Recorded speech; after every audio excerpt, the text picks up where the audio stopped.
Again, good morning, ladies and gentlemen. I'm Nancy Birdsall. A warm welcome to all of you.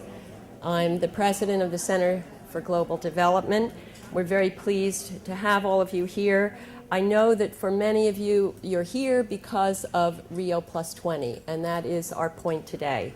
What can be done? This is a huge opportunity for the global community to worry over and put together some serious recommendations to deal with the poverty, energy, climate nexus. This is absolutely crucial for our Center for Global Development because we are concerned with the risk that greenhouse gas emissions pose for the development community, for the development project, for the great success of reducing poverty over many years. And at the same time, we're concerned with the obvious need for energy access for millions of poor people if they are going to have better livelihoods, dignified jobs, and so on. We're particularly concerned at the center with what the United States can do. What should be its role at Rio+20? So that's one focus of today's discussion. It's a tough year for the U.S. and for the administration. It's an election year. There are fiscal problems, obviously. But I'm very pleased to say that you will be hearing soon from Nigel Purvis about a report that he did with and for us, which emphasizes the tremendous contribution the U.S. can make without dealing with its budget, without attacking its budget problems. Nigel is a co-conspirator on putting together this event. He is the CEO of Climate Advisors. He is a senior visiting associate at the Center for Global Development. He's the former Deputy Assistant Secretary of State and climate negotiator in the Clinton and Bush administrations. We will also hear soon from our Danish co-conspirators, along with CGD and Climate Advisors. We will have two sessions this morning. The first one is about the global context, and I will be moderating that session. And the second is about the role of the U.S., which I just referred to, and Nigel will be moderating that session. Let me say, for those of you who came in the hope of hearing from Kande Jumkela, because of health concerns, he had to stay in Europe, but we have an incredible program ahead of us anyway. And for that reason, also, we want to apologize now to you and to our speakers. We're going to keep very, very strict time. Because of the Secretary General's schedule, we need to really be on time and finish at 11:45. As I said, this is a partnership of CGD, Climate Advisors, and the Embassy of Denmark. To start us off, I'm very pleased to introduce from the government of Brazil, the hosts, of course, for Rio+20, Ernesto Araujo, who is the DCM at the embassy here in Washington. Ernesto.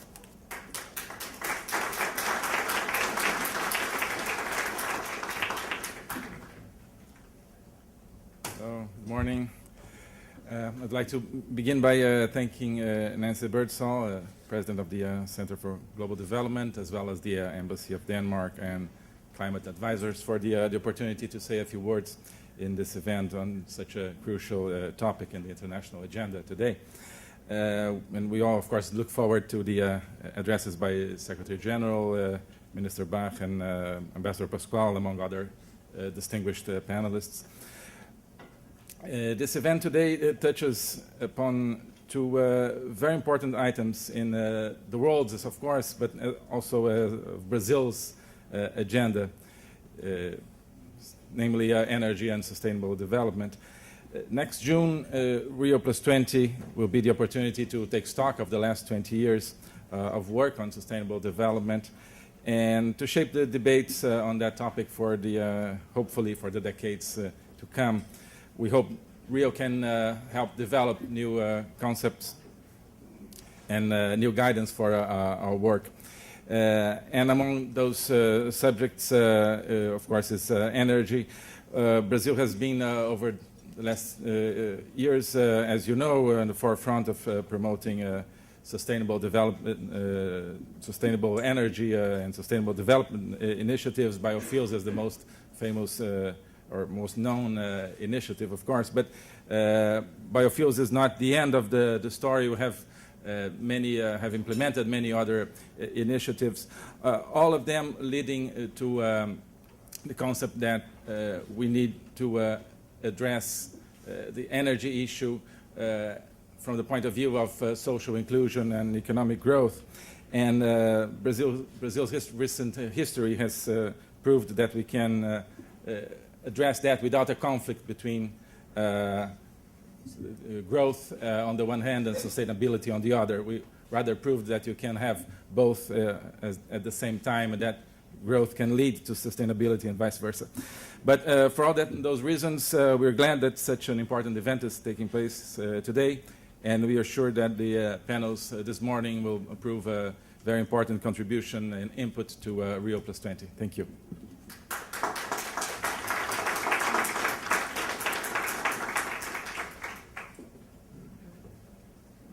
Thank you, Ernesto Araujo. So now we plunge into our first session. Could I invite Tim Wirth and Vijay Iyer? Tim, where are you? There you are. To come up and sit down. And while they come up, let me introduce them very briefly. I think Tim is very well known to all of you here. He's a former senator from Colorado, a former Undersecretary of State for Global Affairs and climate negotiator, and he is currently the founding president. It's been about 10 years, I think, of the 10 or 11 years. Just about when we started, that's why I know, of the United Nations Foundation and of Better World for All. Vijay Iyer is the director on energy issues at the World Bank. We're very pleased to have both of them. Let me just say another word about the substance on this panel. This session is about the global setup and what's the global challenge.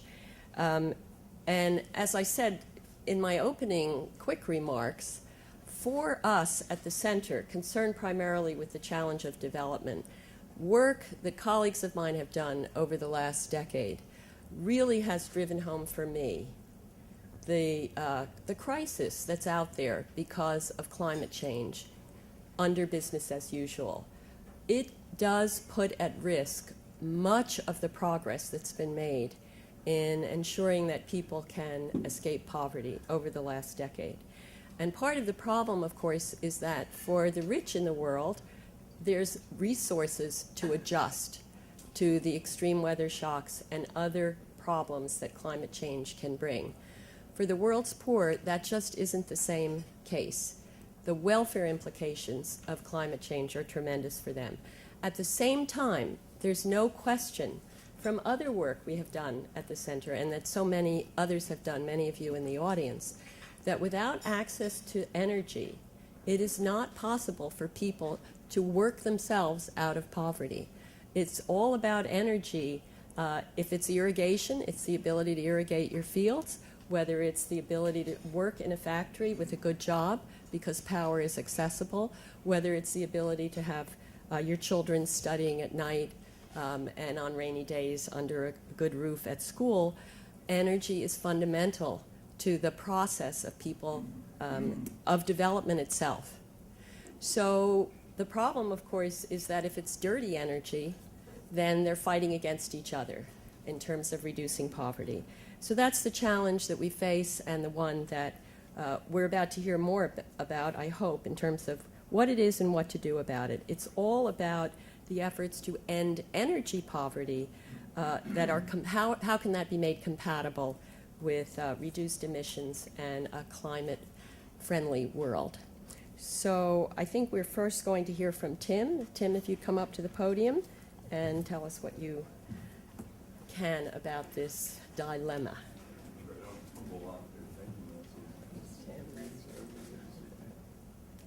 Well, thank you very much, Nancy, and it's Center for Global Development, as ever, does a wonderful job of providing a framework and providing a forum for so many of the most important issues in town and facing the country, many of which get lost in this political environment when it's difficult to talk about anything outside the 48, maybe even the 50 states. So Nancy, thank you very much for doing this. Nigel, thank you for helping to put all of this together.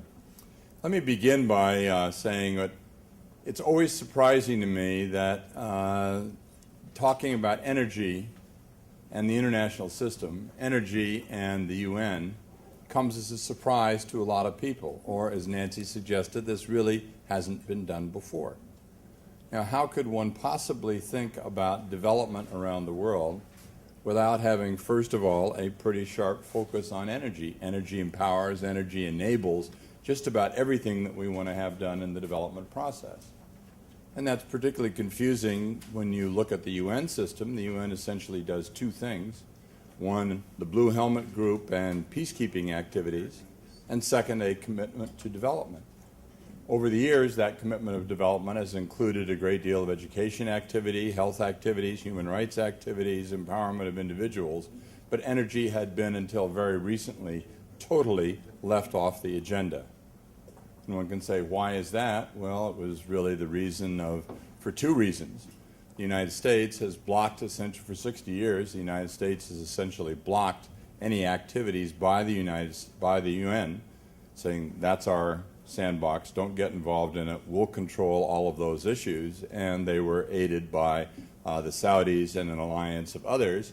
So it's been very, very difficult politically for the UN to try to get any traction at all on the question of energy.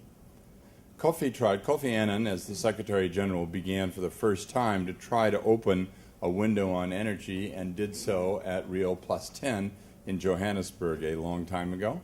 Rio+20, and he for the first time came out of that with agreement to set up an energy office.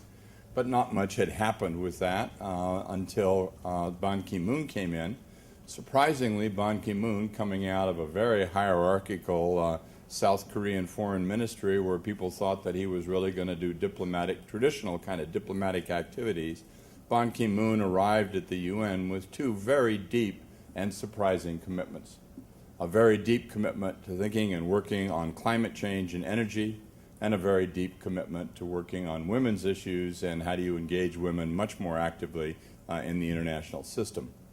And those two priorities have driven his administration. He's now just been reelected, as all of you know, for a second term, and has driven his first 5 years, and now in particular are the very sharp edge for his second 5 years. And this brings us to Rio+20. If we put Rio+20 in a context, Rio+20 is going to be the first of a number of very important sort of way stations between now and 2015.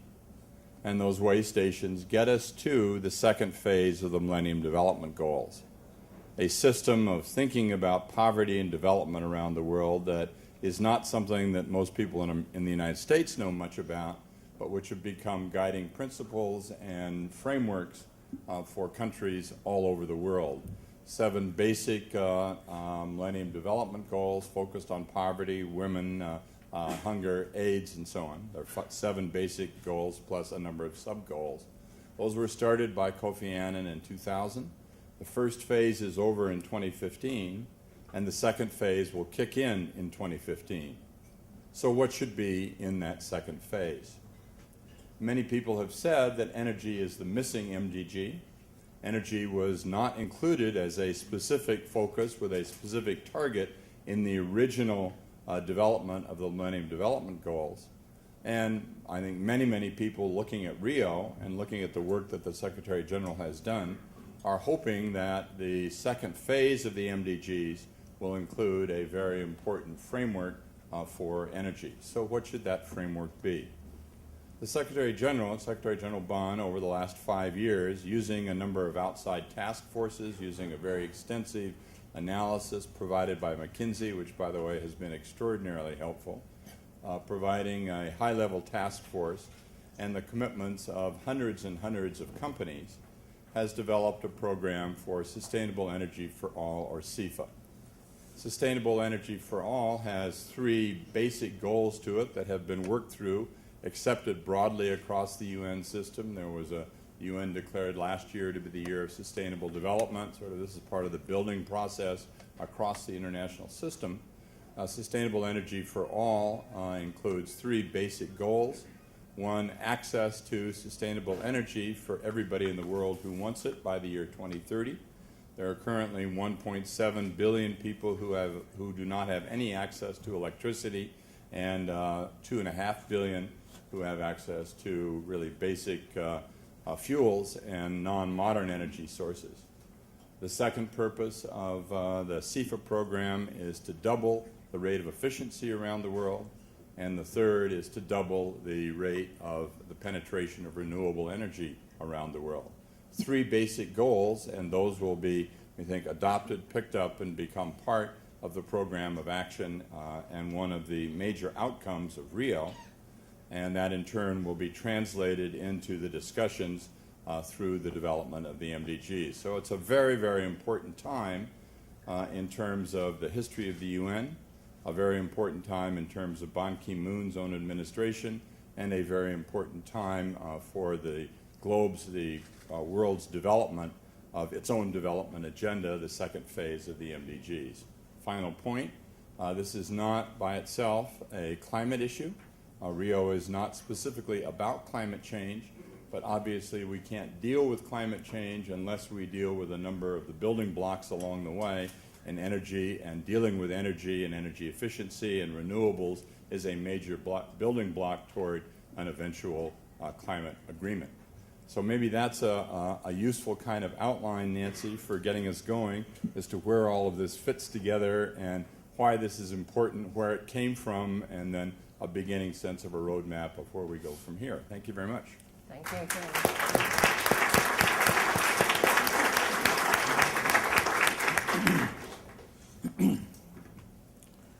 Good morning, Nancy, Senator Worth, ladies and gentlemen. It's a great delight to be here. Center for Global Development and Climate Advisors are doing a great job pulling all this together as a force for good. I'm very pleased that we are discussing the Sustainable Energy for All initiative, and Senator Worth has nicely put it together for us. And to me, this gathering here actually represents the philosophy that we are trying to bring together with this Sustainable Energy for All. This is the kind of partnership with government, with civil society, institutions like the UN, the World Bank, and all the thought leaders in this room. This is exactly what is needed to look at this issue, look at this challenge, and see what solutions we can come up with.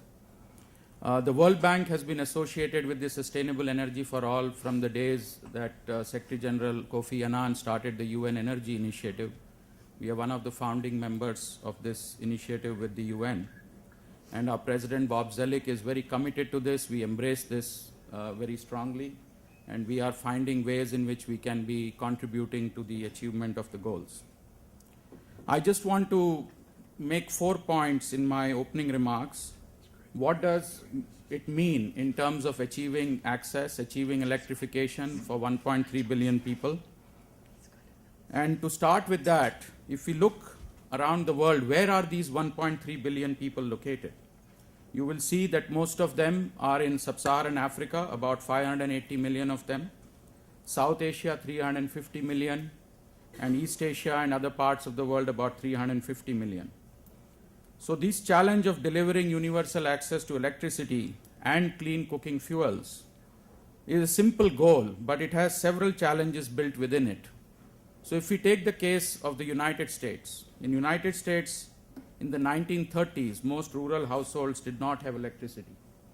And it was during the FDR administration in 1936 that the Rural Electrification Act was brought in.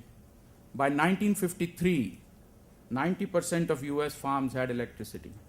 So over a period of 20 years, this electrification drive, with a lot of federal funding subsidy behind it, but also a lot of political commitment, it is exactly this kind of effort that is needed at the country-specific level to pick up both in terms of funding and in terms of political commitment to drive this electrification process. If you look across the world, even though you have access in many countries, in the developed countries, in the developing countries, the consumption patterns are very different. In the US, for instance, on average, a person consumes 12,900 kilowatt hours of electricity a year. In the UK, with 100% access, 5,700 kilowatt hours of electricity per year. Brazil, it's 2,200. In China, it's 2,600. In Mexico, it's 1,940. So you can see that there is a wide variation in consumption patterns. And herein lies the point that Senator Worth made about the way in which we consume electricity and the level of efficiency that can be obtained. Just to look at some numbers, if in the US, every person were to consume 10 kilowatt hours, 10 units of energy less per month, which is not a whole lot, that could save actually 4,000 megawatts of generation capacity, which is the combined demand today of Kenya, Uganda, Tanzania, and Rwanda. So there is huge potential for energy efficiency, energy savings, energy conservation that can fuel a lot of the power that we need in cleaner ways. Let me address very briefly the productive potential of power. In addition to the daily tasks of lighting, opening up, productive potential is very important. In developing countries, people in the rural areas use now electricity mostly for lighting, for cell phone charging now more and more, and for other simpler basic purposes. But there is a lot of productive potential, as Senator Worth pointed out, that can drive economic growth, economic development, and this is why providing electricity not just for lighting, but for other productive purposes is very important. It will also unleash a lot of human potential in these countries, and this issue about raising carbon emissions with electricity also has to be put in the right context. Let me take the case of Vietnam. When you see in the early 1980s, it had about 14% of electrification. And 14% of people living in rural Vietnam, today it has gone up to 95%. But in these 19 years, between 1993 and today, the key factors in delivering this transformation have been Vietnam itself with strong leadership, community participation, good inclusive development, good governance at the local and national levels, and a lot of capacity building technical assistance by institutions like the World Bank. Brazil has also achieved universal access, we just heard, between 1980 and now from 50% to the entire country being covered by electricity. But what has been the impact in Vietnam of going from 14% to almost 100%? The carbon emissions have not increased that much. It has increased by about 30% per capita in all of Vietnam, if you look at the carbon emission profile after having achieved electrification. So this is where I think we need to find ways in which we can balance the provision of electricity with the goal that we have been discussing about limiting and mitigating climate change that comes from electrification. A word about financing. Leveraging the financing that is available, I just mentioned that the electrification programs in many countries, including the US, have required a lot of public funding. Picking up the public funding and leveraging that public funding with more private financing is what is needed. The IEA estimates that current levels of investment, which are about $9 billion per year in energy, need to go up to about $48 billion per year, fivefold, over the next few years if the UN Sustainable Energy for All goals have to be met. And leveraging different financing sources, for instance, climate investment funds, climate technology funds, large-scale CIF investments are making a huge difference across the world in how we are able to bring both the public and private sector together. We also have to scale up some of the proven programs that have delivered good results in the past few years. Many grant-funded programs, technical assistance programs like the Energy Sector Management Assistance Program, Lighting Africa, and Cook Stoves, the Global Alliance for Cook Stoves, programs like that have delivered substantial results, and these need to be scaled up, including programs like the Global Gas Flaring Reduction. There is also a big role for knowledge and technical assistance and capacity building in countries to achieve these goals. And the analytical function and the knowledge function is another area where the World Bank is working very closely with its partners, with the International Energy Agency, with the UN agencies to see how this can be built up. In closing, I wanted to say that this is a very challenging agenda, and I have only touched on very few aspects of it, and hopefully we will discuss more of it. But I really welcome the leadership of Secretary General Ban Ki-moon, the UN agencies, institutions like the Center for Global Development, and the partnership that this will bring, and the collective knowledge, financing, and the technical capacity that it would bring together with the private sector to help achieve these goals. Thank you.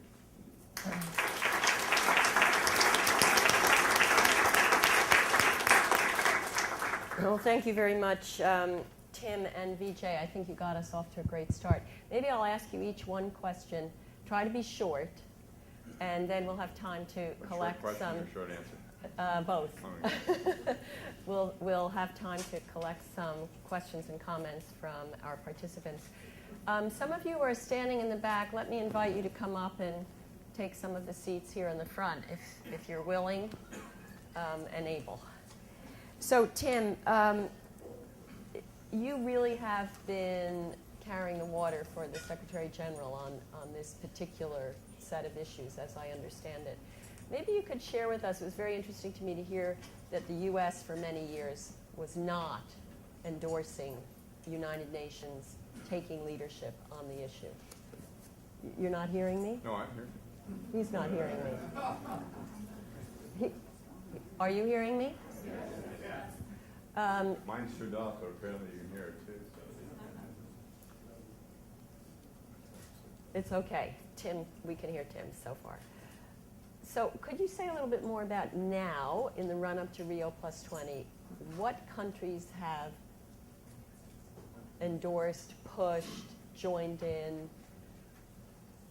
Well, it's a more interesting question than you may think. I mean, it gets more complicated than you can imagine. If you go to the UN and talk to all the perm reps, all the ambassadors to the UN, almost uniformly, with the exception of maybe a nod of 2 or 3 sort of renegades in the Americas and a couple of people surrounding in the Arabian Peninsula, everybody's for this. They all say this is a great idea. But when various negotiations begin, you have a lot of you begin to have a lot of joint backsliding. A lot of people saying, "Well, I really don't want to get that done," or "Let's put this off for a period of time," or "We are giving you a lot of foreign financial assistance, and you really ought to slow down this activity." Great big countries, the United States being an example, are we really sure that we want to get involved in this? If there's a requirement or our goal of doubling energy efficiency and doubling the renewable energy between now and 2030, is that going to apply to us? Are we signing up for something that applies to us? I mean, these are general guidelines and UN norms. So it gets much more complicated in the negotiation, which is why in anything like this you have to have a Secretary General who is just going to drive it. And he has done so with Kande Yamkela and very, very good Chad Holliday, the former head of DuPont and now the chairman of the Bank of America, is the other co-chair. I mean, these are serious efforts along with lots and lots of companies just to kind of bulldoze your way through it. And if you're meek about it, it gets pecked to death. And that's true of what goes on Capitol Hill. If you don't kind of drive it, it doesn't happen. The UN is more complicated and more difficult, so that happens here. Is the U.S. a leader in this? Well, we'll hear from the special representative who's focusing on this for Hillary. The U.S. is always a little bit nervous about any kind of international agreement, and we would hope that they would pick and really endorse this and drive it and help to make it become a reality. I think that is now going to happen, but let's hope that's going to happen. Okay, Vijay, maybe you could say a little bit more about Vietnam, because everyone always talks about partnership and private capital. The question is about the policy environment in many countries. Will it attract private capital? How did they do? What were the keys in Vietnam? I was struck when you were talking. It's so World Bank in a good way, but also in a troubling way. You have to put everything together. The technical assistance, the financing, the right policy environment. Give us some insight into how it worked recently in Vietnam and why. What were the key issues that got Right. addressed? Yeah, thank you, Nancy. Vietnam is a very interesting case because here was a country that came out of war, came out of conflict, and the leadership there was very committed to finding ways in which economic development could be driven in a very intensive way. And in 1993, when they started embarking on this path towards finding ways in which they could increase electrification, a lot of factors, good factors were present that enabled that to at least get off to a good start. So you had a good program from the donor agencies, the Asian Development Bank, the World Bank, to provide the initial level of technical assistance and capacity building to understand, unpack, and prepare the sort of groundwork for looking at solutions that would enable them to achieve this electrification. Then there was a whole issue about how do you fund it. And as I mentioned, successful cases of electrification around the world have got two major ingredients that sort of cut across everything. One is a large level of political, very strong level of political commitment in the leadership to keep driving the campaign, because this takes years. It doesn't happen in 5 or 10 years, it takes 15, 20 years. In the US, it took 20 years. So it's something that needs to be consistent across the political spectrum to be able to drive it. And Vietnam achieved that kind of political commitment behind that campaign. Second is large amounts of public concessional funding that is needed to power the, or to at least finance the networks that are needed in order to put in place some of the large investments that are needed to create that basic framework. So in the case of Vietnam, again, this was driven largely by a lot of concessional lending and funding from grants and other sources for Vietnam over a sustained period of time. So together, at the same time, they had to start looking at diversifying their resource base as well for power generation. So they started moving into hydropower, they started moving into gas.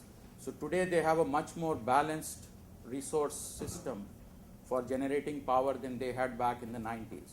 And it has grown quite substantially also in the sort of the clean and green field as compared to some of the other countries that are totally dependent on coal. For instance, India is very largely dependent on coal. So the key factors, I would say, they engendered a very strong community participation. The political commitment was at the national level, also at the local levels. The local governments were very, very much behind this push. There was good public consultation, inclusive development. They brought in a lot of the civil society organizations, community ownership of assets. So in the beginning, for 5 or 10 years, it was very messy. There were different types of models in play, off-grid, on-grid, and all these coexist today in Vietnam. You have villages that are powered through mini grids and off-grid systems with local generation. There are systems that are connected to the national grid and are being powered that way. There are many islands that have standalone systems.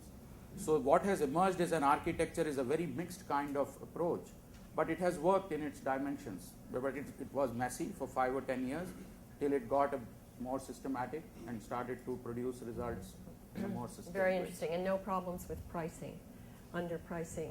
There's constant pressure for. There is always pressure for pricing. Right. And it's as much of a political issue as anything else that Senator Worth was talking about. That's our problem in the U.S. too. 12,000 megawatts or whatever it was. 12,000 kilowatt hours per. There must be some capita. underpricing at the global level, right? Okay, let's turn to those of you who would like to raise questions. Yes, please. Please introduce yourself. Stand up.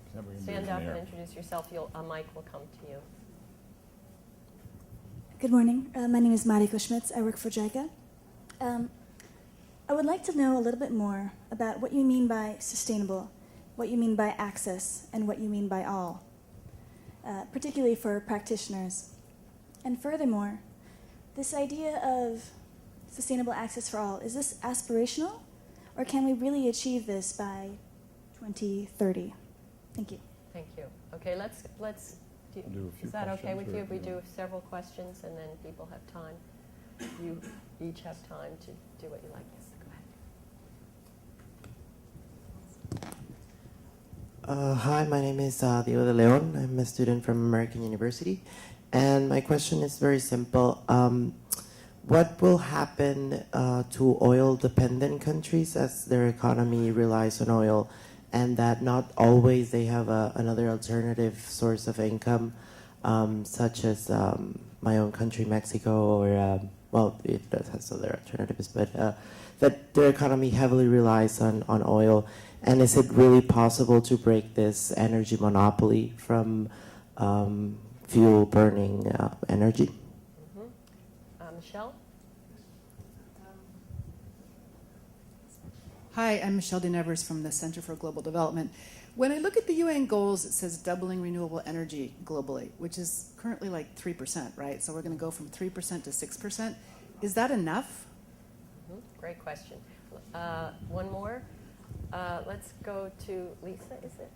And then we'll return. Thanks, Lisa Friedman from ClimateWire. I also was interested in Vietnam and the number you cited about the 30% per capita emissions increase. It sounds like perhaps you're saying that the concern about emissions rise in developing countries is a little misplaced. Can you talk about, with an energy strategy stuck at the World Bank for more than a year now, what is the bank's plan now for balancing the need to develop sustainably and not cause irreversible damage with the pressure from developing countries to build with coal? Great, thank you very much. Why don't we go to Tim and then to Vijay? Let's start with a good question on renewables. It's the rate of renewable entry into the, not the absolute percentage, it's whatever it is today. By 2030, we're going to double that. No, the rate of penetration annually is, we hope, is going to double. And that's happening in many, many places across the world. Even in our own backyard, we've seen renewable goals that get set that are now being not only achieved, but we've gone beyond them, causing troubles for much of the renewable industry. But I mean, that's the case. So it's the rate, not the absolute percentage. I think your question reflected absolute percentage. Well, for those of us who can't do all that compounding in our head, could we suggest that the goal be framed in a way Well, it ends up as doubling, about 50% penetration of all energy. The hope is it's approximately a 50% goal, a goal of approximately 50% penetration of renewable energy by 2030. Okay, that's what you end up with, something in that ballpark. Oh, okay. Okay, does that make sense? Yeah, that's much more ambitious. Good. No, it's not. I mean, if you, Okay. compound interest is a wonderful thing. Yeah, no, well, as I said, we can't all do it. It's a better way to say it. That's Okay. what I mean. Well, there are lots of ways of saying it. How to lie with statistics, too. I mean, there are a lot of ways to do that. I mean, Maybe we could fool the U.S. into agreeing on I think we'll hear way from the Carlos. first They'll be way you okay. framed it. And then, We'll hear from anyway. Carlos. They'll be okay, probably. All right, Vijay? Yeah, actually, just to pick up on that point and the question that came, at one level, these goals are definitely aspirational. I mean, this is to drive action, this is to drive, commitments, this is to drive a campaign among countries to build awareness for something that has been long development challenge which has not been addressed in the way some of the other development challenges have been addressed through the MDGs, etc. And these goals, the way they are defined, have to be unpacked. They have to be understood in the context of each country and each region. It's not the case that every country will have to increase its renewable energy share by 50%. There are countries that are better placed to do it than some others. And a lot of the action on energy efficiency and renewable energy will have to come in the developed world. I gave you the example of the United States where energy saving potential is very high. Similarly, in Europe, the energy potential saving is very high. The EU already has goals for 2020 that they are looking at increasing the share of renewable energy and energy efficiency by 2020. That is driving all the EU member countries and aspiring EU member countries towards that direction. So a lot of the inherent action within these aspirational goals is already taking place around the world. If you look at last year's statistics, about $250 billion was invested in renewable energy around the world, and almost half of it came from the private sector. And a lot of this investment took place in the middle income countries, in China and in India and in Brazil. So clearly there is a action element to these aspirational goals that is proceeding, and the hope is with the leadership of the UN Secretary General and other institutions and the partnership that we are forging and the convening that is happening around these goals will start to drive more and more action and campaign around reaching that goal. To pick up the question that Michelle asked, actually some analytical work needs to be done to unpack these different goals and to see what they mean in real numbers and in real terms. So together with the International Energy Agency, the World Bank has already started doing some analytical work to support the Secretary General's team in terms of finding what this would mean and what would be the targets going between now and 2030, what would it look like, to build some scenarios. What if the penetration rate for renewable energy is X%? What does it mean? What would it look like in 2030? And we would like to track what is happening on these goals around the world also over a period of time. So we are trying to put in place some systems, some monitoring frameworks that would enable the campaign to track what is happening and where we are in achieving some of the goals, say 5 years from now or 10 years from now. Picking up this question about the balance between emissions and energy access. In some countries, the solution is fairly clear. There is a lot of potential to scale up renewable energy and cleaner sources of energy. In some countries, it's more challenging. So just to illustrate the way we are approaching, at least from the World Bank, this issue of how do we balance access with making it clean and green and reducing emissions as we do it. Let's look at East Africa. East Africa is a very good example. There are some countries with very low access there. Kenya, Tanzania, Uganda has got less than 10% access, Ethiopia. If you look at the sources available in East Africa, and if you look sort of 10, 15 years ahead, say let's do 2025, the demand in these 5 or 6 countries in East Africa can be met by a mix which would be about 1/3 geothermal power, which is very clean, 1/3 hydropower, and 1/3 of it would be from gas or other sources. So you could get a 33% mix in East Africa over a period of time. But that action has to start today to get to that mix. Today the mix is heavily weighted in favor of fossil fuels and hydropower. But to balance that mix over a period of time, investments in geothermal exploration, investments in finding the right kind of responsible hydropower projects that can be done with minimum impact on the environment. These are some of the issues that we are helping these countries with in long-range planning, finding ways in which you can set the goals today, set the ground today, so that 10 years from now you end up with that kind of mix. Let me go back for a minute to the question. I think I missed an answer to Nancy's. What's the overall? I think the aspiration is about a 30% penetration of renewables by 2030. It's not 50, but 30% the overall penetration. There's another point, I think, that just to go to Vijay talking about the financing of this. If one of the UN is at its best when it's setting norms, not in an operational sense, but as setting norms, which is why the process of engaging countries, getting agreements at a place like Rio, providing those norms, therefore provide a base against which groups, non-governmental organizations, states, political parties can hold governments accountable to that set of norms. That's why what the UN does overall is so very important. The finance side of it falls more into the World Bank, but the World Bank in cooperation with the Global Compact in terms of making this a reality. We're not going to reach the goals of the Sustainable Energy for All with concessionary financing only. It is certainly not going to be done, with government funding or aid funding. We're going to have to be very creative, and there are teams now working on different financial models so that government funding, foreign assistance funding, can be used as, say, risk insurance, can be used to cover the differential or the costs that are perceived by the private world as the cost between what would they do in a normal market is this a troubling market? Is there a delta there that has to be covered? And we would cover that with some kind of public financing. There are lots of different new models on that coming out. That's going to be one of the most interesting features of, again, the very close relationship between the World Bank and the UN system in trying to figure out how to finance this very ambitious set of goals. Yeah, that's going to be a very good segue. Keep that in your minds for when we come to the next session. Let me just say a word about the question on oil from our colleague from Mexico. Oil and natural gas, I was reminded Tanzania has just had a huge discovery of natural gas. And of course, Brazil is about to have come on board very soon a lot of oil for the global market.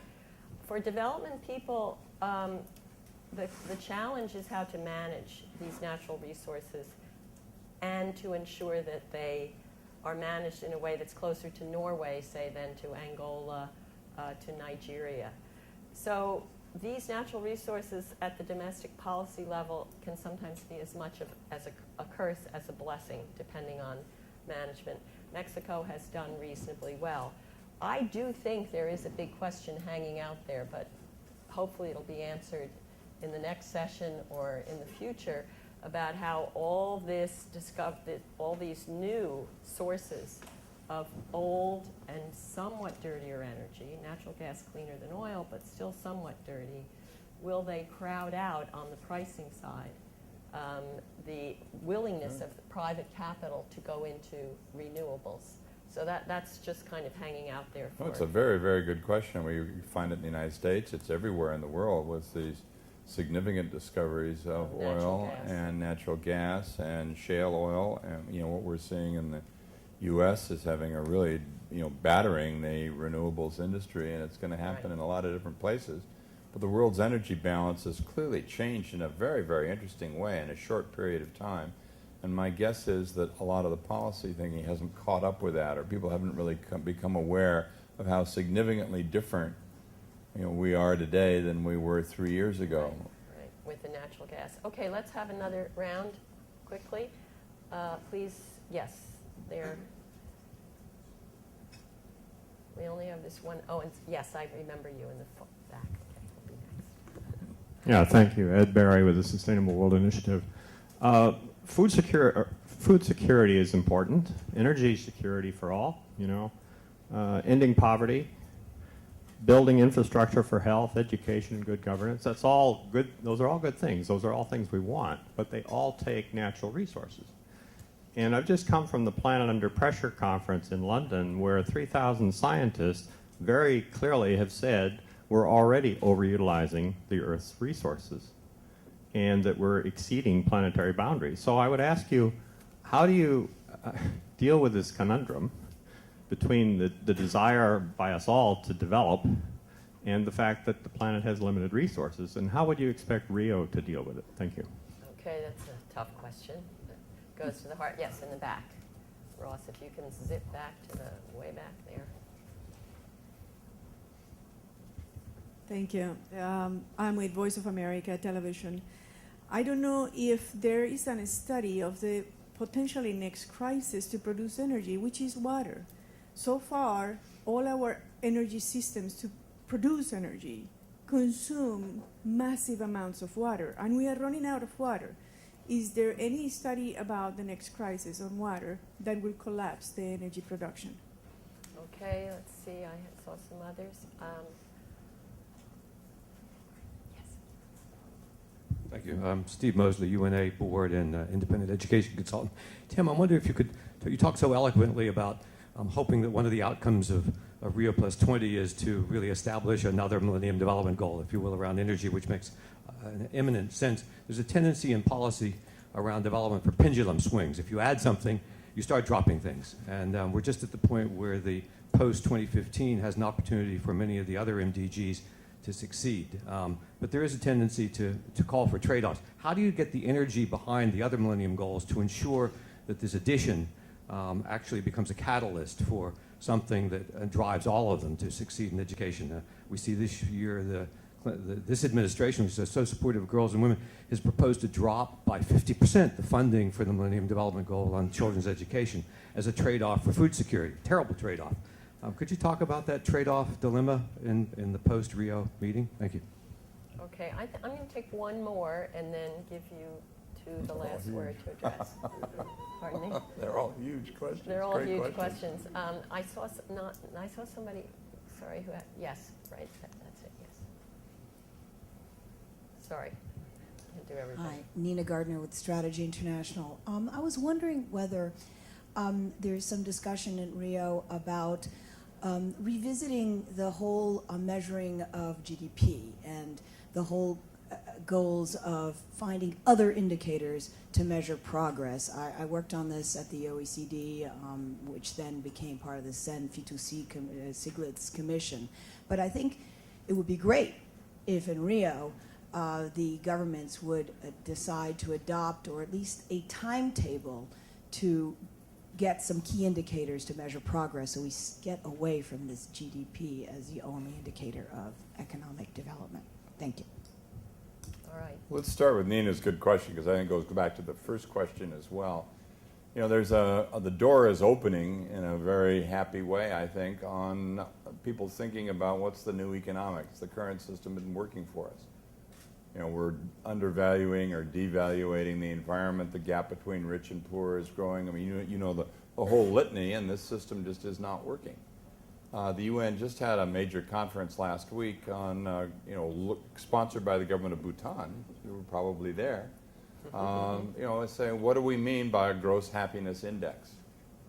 And how does that relate to the overuse of resources, what was being said in London 2 weeks before by the ecologists that were meeting there? You know, there's kind of a drumbeat going on. There's going to be a big New Economics Institute meeting at Bard College for 3 days at the second week of June. So it's starting to bubble up in a lot of different places. Can that be done at Rio? No. But there'll be a lot of side events related to this. And this is going to be a very important discussion long-term for the UN to pursue. So remember, the UN tends to be the keeper of the statistics. It tends to be the keeper of the rules. You know, someplace within the UN system, largely UNESCO, which we're of course out of for a lot of stupid reasons, but we're the keeper, of those rules, and the UN is, and how those rules get changed and how we work on them is going to be very important. It's a wonderfully interesting challenge, I think, for those of us concerned about going back to the first question: what do we mean by sustainability? Well, what is sustainability? How are we overusing resources? How do we really dramatically change our way? We have to change definitions, as you point out. There's gross domestic product by itself, does not help. It's that we've been talking about that for 20 years, but now I think institutionally that's beginning to change. I'll stop at that. The other questions are great, but very good. That was a good opening, Nina. And that addressed also the planning first question, under pressure question. Okay. Not fully. Let me try. They're really great questions. And of course, we are all trying collectively to find answers to some of these very difficult questions. Just to go back on your point, Nancy, on the gas. Actually, if you look at the way gas projects are done, gas-to-power projects are done, and how renewable energy projects are done, the gas technology of power generation is very well established. It's less risky. There are no barriers to developing those kinds of projects. So what needs to be done on the renewable energy side is to de-risk the projects that we try to do in renewable energy. Costs are higher, technologies are unproven, it's not available at scale. So some of the work that the World Bank and other institutions are doing is to find ways in which renewable energy investments can be de-risked. This is a major area that we are putting a lot of focus on. This is the point that Tim was also making about. And clearly, this is an area where private sector and public sector have to come together to find leverage points so that we can leverage technology, we can leverage knowledge, tech capacity, and also funding. Could you on this give for the simple-minded, including me, when you say de-risk, are you talking about 10-to-1 private to public money, 5-to-1? Does it vary tremendously? What would it be for renewables? Let me wind give and you solar. concrete examples. So if you look at the Clean Technology Fund, this is a fund that many of the developed countries put together to trigger more investment, catalyze, trigger leverage. more investment in renewable energy in developing countries. And as of date, about $8 billion from the Clean Technology Fund has been committed, but it has leveraged about $26 billion of it's other money. So 3 it's about plus 1 to 3 today. But we want to make it 1 to 5. We want to make it 1 to 10. That's the direction we have to go in. But to go in that direction, it would be important to work with governments, work with agencies and other influence makers to find ways in which the right policy framework, and also increase the risk appetite of financial institutions to go into these areas. Otherwise, it would be a problem. The energy, water, food security nexus is extremely important. And if you look at the way, I think someone mentioned that the pressure on resources is growing so drastically. So therefore, we have to find ways in which these three issues can be addressed together, because they obviously influence each other. And there is now a lot of work going on in this area, particularly on the nexus between energy and water, and to see how you can mitigate some of the impacts there.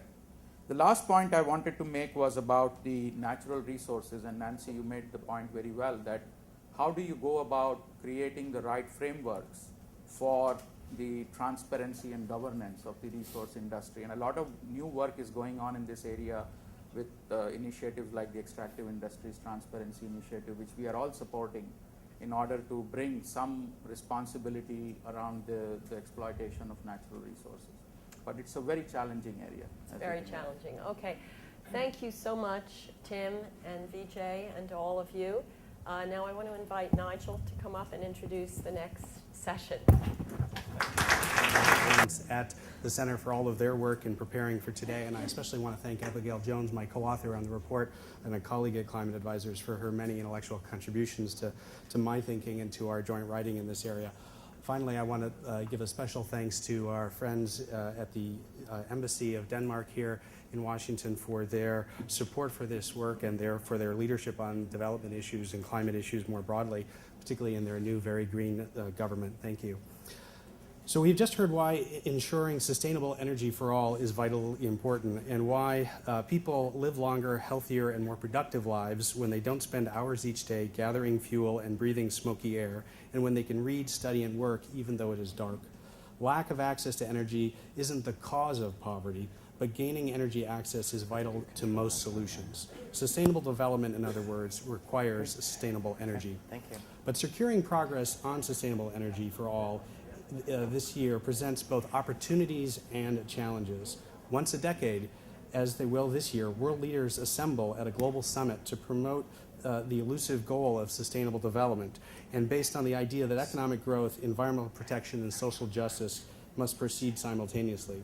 These events, as the event this year does, creates an opportunity for imagining and envisioning a new set of solutions, for developing a new political narrative and a new set of expectations about what we, the world, both governments and the private sector, need to do to promote this agenda. And perhaps Rio this year can refresh interest in sustainable development and reimagine solutions that catalyze new partnerships and progress. That is our hope. But let's be honest, these are challenging times. The lingering effects of the weak economy, the financial instability, the euro crisis, high unemployment, slow economic growth, plus a highly partisan political environment in some countries, and elections, including in this country, make this year a particularly challenging time to achieve major breakthroughs on just about any international development issue.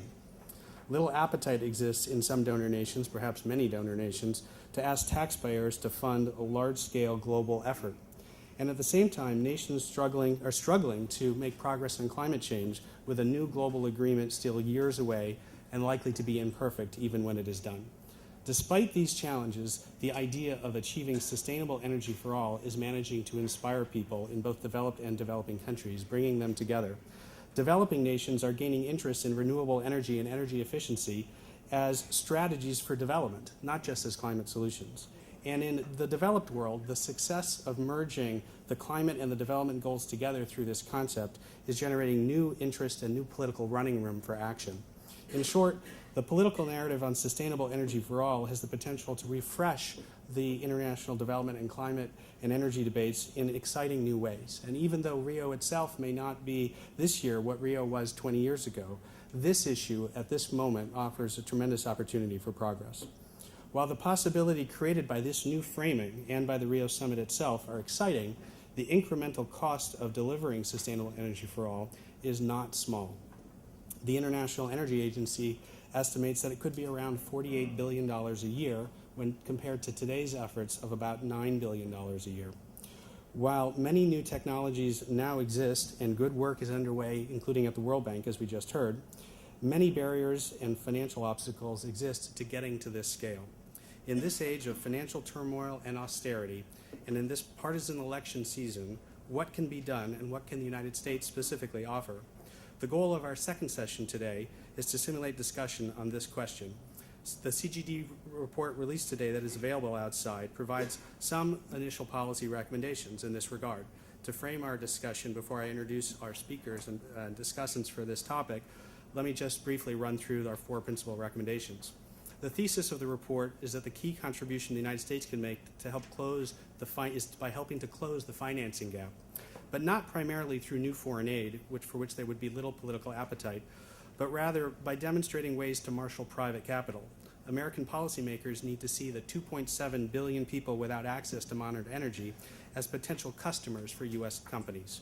We need to replicate the success of mobile phones. Between 2000 and 2010, the number of mobile phones in developing countries increased from 215 million to 4.1 billion in 10 years.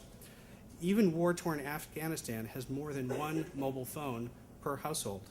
And by and large, governments are not subsidizing this technology. Rather, private companies and the poor have found ways to work together that are profitable for both. As we heard earlier today, the role of government is to create the investment climate that allows private capital to service this latent consumer demand. Ample evidence suggests that this approach, which worked for mobile phones, could be made to work for ending energy poverty rapidly and affordably over the next 2 decades. Consider this. In sub-Saharan Africa and in India, mobile phone towers in rural areas are being used to generate solar electricity that can help charge the cell phones that are being serviced by the mobile phone towers. And they also charge LED lights, which are becoming increasingly affordable for the poor, as well as rechargeable batteries, which can run radios and refrigeration units and all sorts of other generators, which are vital to escaping poverty. The United States has much to offer the globe in terms of creating the conditions that allow for this type of dramatic transformation. Given the size of America's venture capital and investment community, the prominence of our financial markets and our exchanges, America's tradition of support for free market and free trade and business-friendly international economic policy. So here are 4 recommendations that are in our report that are designed not only to meet this need of transforming issues by creating markets and empowering our companies to be part of the solution, but also are trying to thread the needle between the right and the left in this Capitol about what is possible in the area of international policy. First, the United States should support global adoption of the concrete goals and norms that Tim Wirth so eloquently spoke about that are part of the Secretary General's Sustainable Energy for All initiative. These goals themselves are not the solution, but targets against which to measure progress can help catalyze action and focus attention. Second, the United States should join other countries in pledging that the international community will support nations with the political will to achieve these goals by ensuring that these nations have the ability to implement the policies and programs needed for success. Private companies will invest approximately $5 trillion annually in energy infrastructure each year by 2020.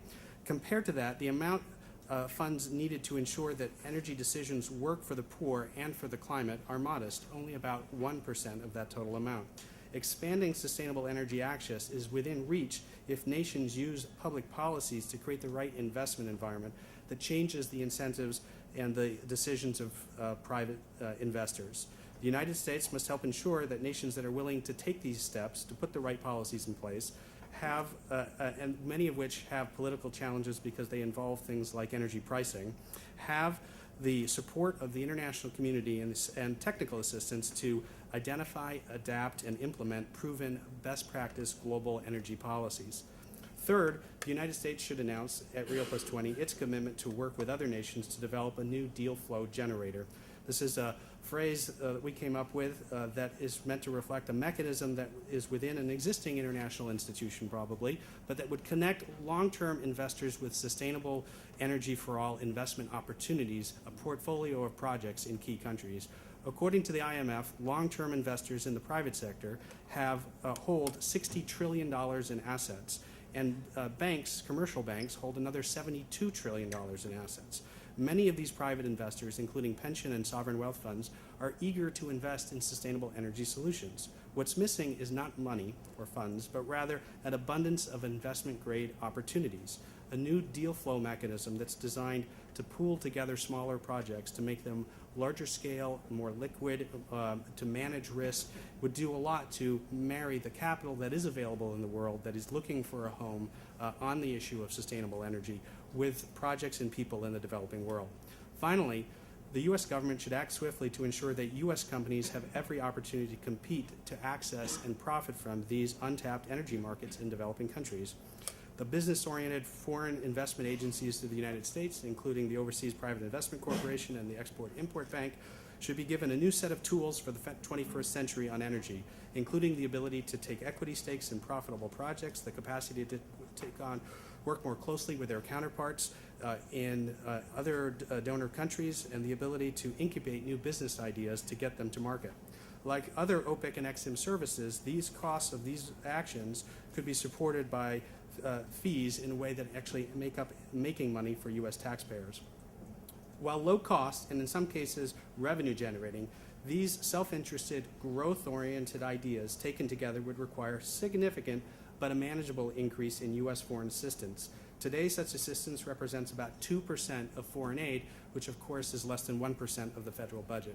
Doubling these programs in the next couple of years to implement the strategies that I've just mentioned would represent an affordable and yet politically realistic contribution by the United States in this area, and we urge the U.S. government to do that in the context of Rio. So we are incredibly fortunate to have with us here two incredibly distinguished individuals to reflect on and provide their own perspective on opportunities for U.S. leadership on sustainable energy for all, and specifically with respect to Rio. Carlos Pascual is the U.S. Special Envoy and Coordinator for International Energy Affairs and the President's nominee to be the first Assistant Secretary of State for Energy Resources. Previously, he served as U.S. Ambassador to Mexico and Ukraine and as Vice President of the Foreign Policy Program at the Brookings Institution. I have had the pleasure of working with Carlos in several of those roles and know him to be the epitome of a diplomat scholar, and I'm excited to hear his new thinking in the role that he is crafting at the State Department for Secretary Clinton. William Riley serves as the chairman of the ClimateWorks Foundation, the world's largest energy-related philanthropy. He is also the founding partner and advisor in several private ventures specializing in sustainable solutions around the world. Previously, he served as the administrator of the Environmental Protection Agency under George H.W. Bush, and in that capacity led the original U.S. delegation to the 1992 Earth Summit. More recently, Bill Riley has co-chaired what most of you know as the President's Oil Spill Commission following the Deepwater Horizon disaster.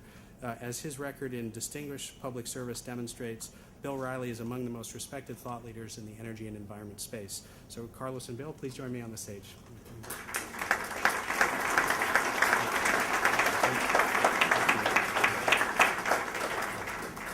Thank you. I think Bill's going first. And Okay. going second, just to be able to respond. Carlos. You're first. Do you want me to go first? Nice to see you again. It's a real pleasure to join you, Nigel. Thank you very much. An honor to be here, Bill. Thank you. Thank you to Center for Global Development, Nancy. It's a pleasure to be able to be part of this session, and thank you to the Danish Embassy and the Danish government for the long, active involvement that you've had on these sets of issues. When Nigel and I spoke a few weeks ago about participating in this session, one of the things that I said was that I could talk quite a bit about sustainable energy for all, if nothing else, because I've been latched at the hip with this guy, Vijay Iyer, down here, and Kandim Killen. We've been spending a lot of time together, and if nothing else, if you want to take that as a statement from the U.S. government of the importance that we see of international cooperation with the United Nations and the World Bank on these issues, you're free to do so. I'm not the person who has been leading the efforts on Rio+20 because that falls under Carrie-Ann Jones, although obviously we've been working very closely together. And obviously Sustainable Energy for All has a big, big role to play in the Rio+20 Summit. So I just want to make clear those parameters. I'd like to add a few things to the discussion that you've had with Conde and VJR on Sustainable Energy for All, and just give a little bit of context from the United States perspective. I think the first thing that is absolutely critical that happened here in the Secretary General's effort is that this was defined as an effort to leverage private capital and investment and to stimulate action and change.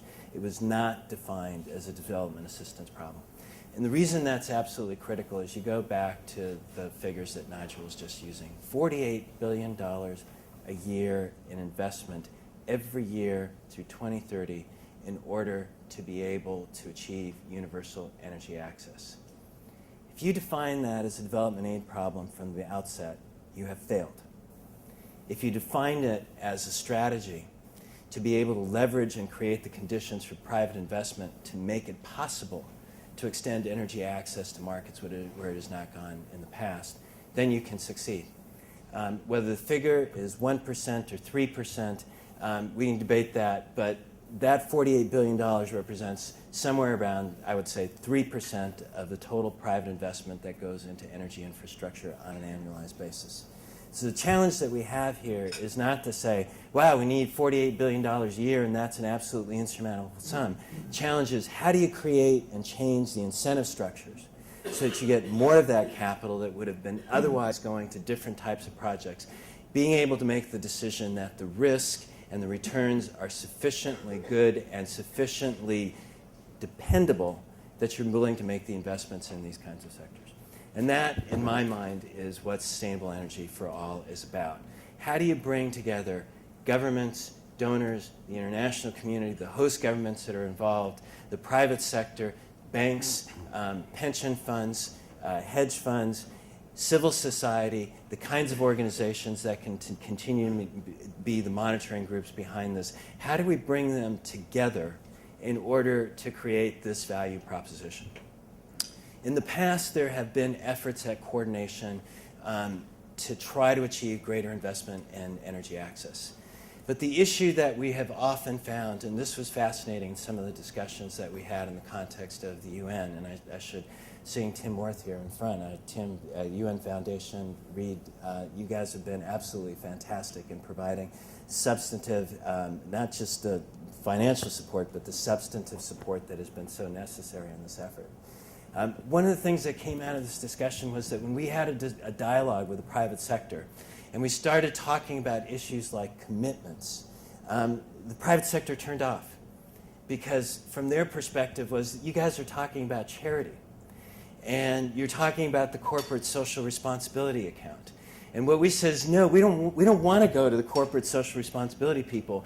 What we want to talk to are the people who are responsible for making the serious investments that are going to be in the billions of dollars, the hundreds of millions of dollars, the billions of dollars, and how do we trigger the investments that you would be willing to make? And so where we came back to in this discussion on Sustainable Energy for All, and this is what is so valuable about this initiative, is it starts to bring together groups of actors that can put on the table the kinds of actions that they can take on policies that might be advanced by individual governments, on investments that can be made, on financing possibilities, on the role that the civil society can play. And you then start putting them together and understand where are the gaps, how do we fill the gaps, and as a result of that, how do we get better performance? And that's the challenge that we have to face, is how to live up to that value proposition. The way that we've tried to approach this in Sustainable Energy for All, the way that we're thinking about it out of the U.S. government is that we have to look at it on two tracks. One track, if you're serious about energy access, one track has to be on a country basis. Because in the end, it's countries that are going to set the policies, and we got to think about it here in at least two different ways. Because there are going to be on-grid investments that are going to be critical, and you can't ignore the on-grid investments.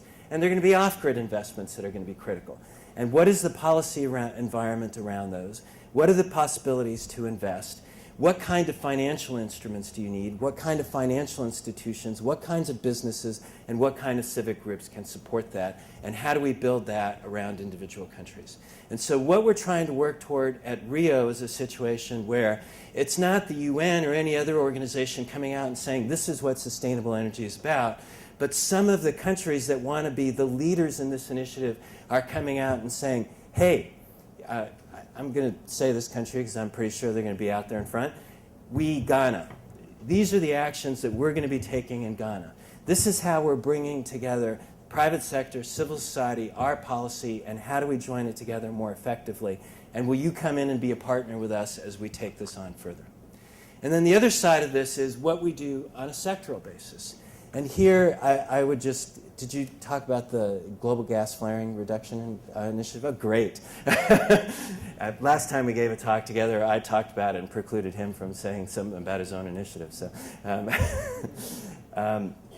okay, so the concept here is that there are some issues which are not necessarily country-specific, but can be global or sectoral in nature. And a good example of that is an initiative which is supported by SC for All, by the World Bank, called the Global Gas Flaring Reduction Initiative. It has major oil and gas companies involved. And the point of this is to look at how did they set standards on how they reduce the flaring of gas, and as a result of that, from those standards, how do you create practices in the industry that can radically change and transform how this industry operates? And so if you can imagine some similar things like that in gas flaring, in building codes, because most of the buildings that are going to exist in 2030 and 2050 haven't been built yet, or in lighting, solar lighting, and initiatives that are being moved forward. And so these are the kinds of things that we're trying to do. And so the final word I'll say here, because I'm close to the end of my time, is we now need to figure out how to transform this into viable financial channels. And so the issue here, some of the ideas that Nigel put on the table are very productive, but here's something that we need to give real thought to. In the end, what we have to do is get money to projects. If we, in particular, let's think about the small-scale projects. And when we think about those projects, you have to think about how do you give investors assurance that they're going to be technically viable? How do you assure that there's consistency? How do you assure that they can be serviced? How do you assure that they can repay the loans that they get? How do you assure that the financial intermediaries that might actually give them loans have capability and adequate capitalization? How do you ensure against the currency risk between those intermediary organizations to some form of lender that's starting out with? That's the chain that we have to follow. And so the challenge that we're facing here is how to develop the instruments that will mitigate the risk, that will allow capital to flow, and let's remember this, how to ensure that the base is technically sound. And I'll leave you with this thought on the negative side, and I'll come back to a positive. But let's think about the mortgage crisis, all right? One of the things that was great about Fannie and Freddie was that they were able to securitize mortgages, get a lot of, get hundreds of billions of dollars of capital into the market to flow. But it was based on a product that wasn't sound. And so if we can't create the sound product at the bottom, it doesn't matter how much capital we get into the system, we don't get the assurance that we want. So what we need to do is get the capital, provide the mechanisms to build up the quality and sustain the quality, and as a result of that, be able to create the conditions that allow tens of billions of dollars, $48 billion a year, to be able to flow and to increase energy access. It is something that we can get done. Rio is going to be a critical milestone to demonstrate how countries and on these cross-cutting sectors, different groups are stepping up. It is not the end point, and that is what we have to remember. We have to use Rio to drive momentum, not as an end point, but to keep us going. Thanks very much. Thank you, Dan.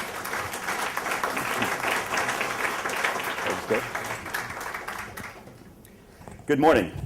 I want to begin by complimenting the Center for Global Development and Climate Advisors, Nancy and Nigel, for convening this session, and the audience for the extraordinarily astute, insightful, and penetrating questions that were asked. I hope the most difficult have already been posed, which Tim, I must say, and Vijay dealt very well with. I'm reminded, listening to Carlos, that one of the things I've done in recent years was to was to negotiate for investors the purchase of electric generating company in Texas, Texas's largest, which was the largest private equity investment in history. It was a $45 billion investment. It was a practical, profit-oriented investment. The kinds of numbers that we are talking about here, if you're talking about global private capital, are not daunting. And in fact, if the incentives are correct, and that's what policy is all about, can be very effective. I want to begin by going back to Stockholm, the United Nations Conference on the Environment in 1972, which was a U.S. delegation, was headed by Russell Train, whom I had dinner with last evening, who's now 92. What came out of Stockholm were two things, in my view. One, the United Nations Environment Program was agreed upon. And two, countries took stock of their environmental commitments and capabilities and established environment ministries. Virtually every country established an environment ministry or its equivalent, many of them cabinet-level agencies. Moving forward to Rio, the United Nations Conference on Environment and Development in 1992, where I headed the United States delegation, the expectations for it were much greater than for Rio+20. One cannot but feel the sense of meeting fatigue, of resignation, of lowered expectations going into Rio+20. I think it's probably a good idea to lower expectations for a conference, frankly. There are some very specific things, however, and I just went through them, I thought, in a compelling way that can be achieved there, and it will advance the cause. Perhaps not as dramatically as what was achieved and agreed 20 years ago, but nevertheless effectively to continue the country, the world, the environment moving in a better direction. Now, what Rio did, and I have a number of really indelible memories of Rio. I think one of my most compelling is of flying back from a meeting that I had with President Collor and three of his ministers, where I laid out the terms under which I would support President Bush attending the conference. President Collor made clear that 65 heads of state were waiting to find out if President Bush was coming, and that would determine their own decision to come. And we had some concerns about it, and it was going to take place in an election year. Tommy Koh, very important diplomat from Asia, who had an important role at that conference, commented later that we should learn from this experience, never have an international United Nations conference during a presidential election year in the United States. Well, we're doing it again, but somehow Rio+19 or Rio+21 doesn't quite do it. So well, I started to talk about the compelling memory I have. It was a flying back on Prince Charles's plane. I had met Collor on the Britannia, where I'd gone at Prince Charles' invitation, and of Princess Diana in the middle of the night leaning over to me and asking me if I would like to go back and watch Sleeping with the Enemy with her in the back of the plane, which I then did. And that kind of blotted out a lot of the other less pleasant memories of the United States having declined to commit to Tigers and Timetables or to have signed the Biodiversity Convention. What came out of Rio 20 years ago was Agenda 21, which I'm happy to say is now getting some salience, some prominence, because the Tea Party has noticed it and they don't like it. They think it involves a cession of sovereignty in the United States. Well, it basically is a litany of positive interventions, policies, which have guided countless ministries quietly, I think, but effectively around the world in thinking about how to do environmental impact assessment and how to have a greater transparency in their decision-making affecting the environment and a whole range of other such good common sense principles. A statement of principles on forestry. We didn't get a convention on forestry, which the United States and Germany particularly drove to get, but we did get a statement of principles. They make sense. They're a platform. I have to say I'm disappointed that Rio+20 will not address the forest issue or the oceans issue or the fresh water issue in ways that I think make sense, and that will leave something further for the United Nations to do in the future. We also, of course, signed there the Global Convention on Climate Change, which created a moral, if not a legal obligation to return greenhouse gas emissions to the 1990 level in the year 2000.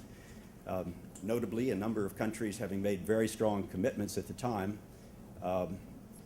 did not succeed in that, but now we are getting some help well, particularly with the downturn in the economy, in reducing greenhouse gas emissions in the last few years and improving the efficiency, the intensity of our economies, of our energy economies. And we achieved some other things at Rio 20 years ago. But probably the most important one was the degree of international focus on the issues. There were 165 heads of state in Rio, and I heard some charming conversations on the part of some of them. What is this biodiversity thing about? What does it mean? Some presidents paying more attention to their environment ministers there preparing for the press conference than they ever had before. We had on one end of the spectrum President Bush, representing the United States. We had President Castro of Cuba. John Major had asked President Bush to come in early to listen to his presentation, and that meant that President Bush was present for President Castro's unmitigated attack on the principles and economy and history of the United States. I was sitting with President Bush, and I remember wondering, what does one do when the speech is over? Applaud? Walk out? I thought, well, I'll just watch my boss. Well, he applauded. And of course, the first question he was asked after that was, how could you have applauded that attack? It was just a blistering attack on you and your country. He said, well, I knew we were given 6 minutes. I didn't think he could do it. So how do you take some of those lessons and move them forward? Well, there is a history. I guess I should digress. I chair the board of Climate Works Foundation. It is a substantial organization which is deploying about $180 million a year into 3 regional foundations and 6 best practice institutes, best practice with respect to energy efficiency. The regional foundations are in China, in Europe, and the United States. We expect to have another presence in Brazil at the end of the year, by the end of the year. And we also have best practice institutes which focus upon energy efficiency policies for appliances, for power, for industry, for agriculture, for land use. And for transportation, for urban development and autos and trucks. We promote policies that promote prosperity. We ask no country, and we're active in about 8, we ask nothing of any country that is not in its economic self-interest. We are talking about energy efficiency, and we have some of the best people in the world in those institutes. One of our institutes, the Institute for Transportation and Development, worked with a city in southern China, copying Curitiba in Brazil, to promote the conversion of a 10-lane traffic road serving 9 million people in that community to bus rapid transit, which now carries 800,000 people a day, with drastic reductions in pollution, greenhouse gas emissions, and a more congenial way of life. That is but one of the interventions that we have had, and we work very closely with the Chinese government and with others to promote efficiency in appliances in India, for example, where we have a foundation, Shakti, a new regional climate foundation. And I want to suggest that you reflect on the history of something that was done for food and agricultural research, seed research primarily, some years ago. In 1960, Norman Borlaug was instrumental, a scientist, in the Green Revolution research, funded for 10 years by the Rockefeller Foundation. For 10 years, by the way, without any obvious progress being noted. A great philanthropic commitment. The International Institute for Rice was created in the Philippines. Some 6 years later, the Institute for Maize and Wheat was created in Mexico. And then in 1972, a suggestion was made, I think by Morris Strong, who'd been the Secretary General of the Stockholm Conference, a Canadian, that the United Nations, the World Bank actually, take over the secretariat and the funding for what then became a series of these institutes designed to promote seed development, food productivity in all parts of the world. The Secretary General of the of the World Bank then was Robert McNamara. He embraced this program, and there emerged something called the Consultative Group on International Agricultural Research. My expectation, Climate Works' expectation for the conference in Rio, is to create a consultative group on low emissions development. If that is done, ClimateWorks will commit to substantial matching funding of the initial outlays made by the World Bank and international aid and development organizations. That is a very specific commitment, sense of expectation, and I think a very practical and necessary one that could be of enormous assistance in meeting the Secretary General's important goals of energy access to all, significantly more efficiency, and significantly more renewables. I'll close with a remark that I think I remember more or less accurately from Senator Moynihan when he said, if I have learned one thing in my career, it is that success of a culture of a society is about culture, not policy. But policy can transform culture, can change it for the better. And the two together have worked historically to improve life very considerably for all of us. Thank you.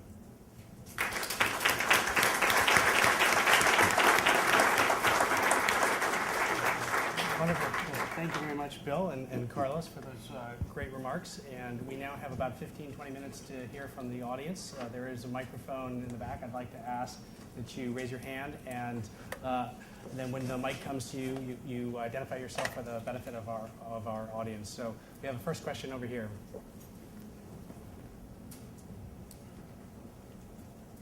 Thank you. I'm Elif from TÜSİAD, the Turkish Industry and Business Association. We've been talking a lot about what governments can do for policy, and I'm just wondering about what the business community can do better to promote these goals better. Great. It's a good question. We're going to do just as we did for our first session, which is to collect 3 or 4 questions right here from the aisle. I'm Tom Nagel from World Resources Institute here in Washington, D.C.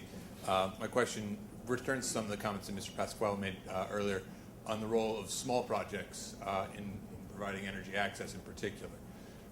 It seems that the CEFA initiative has really focused on mobilizing the private sector, which I think is important, but I also see a mismatch perhaps with the size and scale of those projects and players. You gave some comments about how de-risking smaller projects could be done, but I'd also like to hear about the thoughts on the particular role of small and medium enterprises in providing energy access, particularly in rural communities with decentralized renewable energy technologies. Thank you.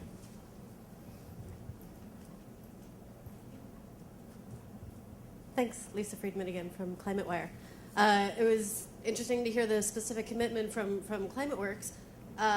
For Mr. Pasquale, what will we see from the U.S.? What specific commitments will the U.S. make in Rio? Thank you.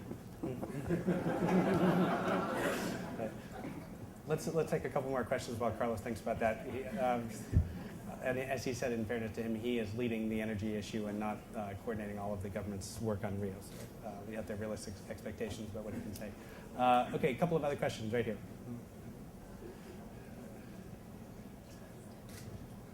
Sorry to ask another question, but are we going to have a commitment on actually phasing out subsidies to fossil fuels? I mean, enough already. I think this is one of the things that's really stopping a level playing field. Great. Michelle, last question, then we'll go back to Carlos. I didn't want to do this, but since 2 of my predecessors have also asked a second question. I have a question about hydro. The International Hydro Association says that the hydro potential in Africa is twice the energy needs of Africa. And it's not a new, unknown, risky, unscaled technology like renewables. Why don't we hear more about hydro? Great. Carlos. Great questions, and I'll try to go through them quickly, because in fact on just about each individual one of those we're going to have a little seminar to talk about them, and in fact that's part of what we need to do is continue to develop these. In terms of the kinds of commitments that are helpful, you cannot hear me. How about now? Better? Okay. In terms of the kinds of things that the business community can do, one of the things that's been absolutely critical has been getting insights from the business community on standards and performance that you have been putting forward that are absolutely key to then integrating into a global dialogue, and then for countries to be able to pick up on these and integrate them into their discussion. I mentioned sort of in running the issue of building codes. We obviously have LEED standards that started in the United States, have gone global. Johnson Controls have been working on this extensively. I need to learn more about the best practices groups that you're developing under ClimateWorks. But here's an area that is absolutely fundamental. And if you think about India and China and the extent to which their energy use is building-based, residential-based, and then if you put it in the perspective that most of the buildings that they're going to have in 2030, 2050 haven't been built, and if you can get adoption of codes that are developed in conjunction with the private sector, and if it's done in a way that can be financeable, you can change the whole equation that you can change that entire infrastructure equation that we're going to be facing 20 or 30 years out down the road. I think if you take similar approaches and you look at the steel industry, for example, and if the steel industry can come to an understanding of what kinds of measures they can propose for the reduction or increases of efficiency within that sector, I imagine that these are many of the kinds of things that you've been working on in ClimateWorks. It's related as well to the question of financing, and let me kind of jump over to that question a second. One of the big challenges that we have in finance is it's a lot easier to get money into large-scale projects. And it's a lot easier to manage the political risk insurance. It's a lot easier to be able to work directly on the project, to be able to give people a sense, or investors a sense, of the financial or the technical viability of those projects. It's a lot easier to deal with specific interests like guaranteeing the power purchase agreements. When you're dealing with small-scale projects, here the challenge becomes multiplied, because many different groups around in this room, I suspect, I know the World Bank can talk about specific projects, let's say small-scale solar projects that have been integrated with cell phone systems that allow pre-purchase mechanisms where you can then, on the basis of that, have power which is actually sent to your small little hut or in a village, and you have the ability to actually use wireless technology to read the meters. Really interesting projects that are developing along those scales. The question is, how do you create that into a viable business model? Because in the end, you're going to have to figure out, okay, the international providers of that technology are not going to come into that level of the market. You're going to have to figure out, how do you create partnerships with local entities? How do you build up enough capacity in those partnerships to be able to ensure that you have the ability to service those projects and maintain them technically sound over time? And then if you start bundling those projects together, you come back to the question that I mentioned before. How do you ensure that those bundles of projects are absolutely sound, so that if you then bring them back into a financial intermediary, you're not selling a product which is filled with junk or half filled with junk that could then create a financial crisis for you later on.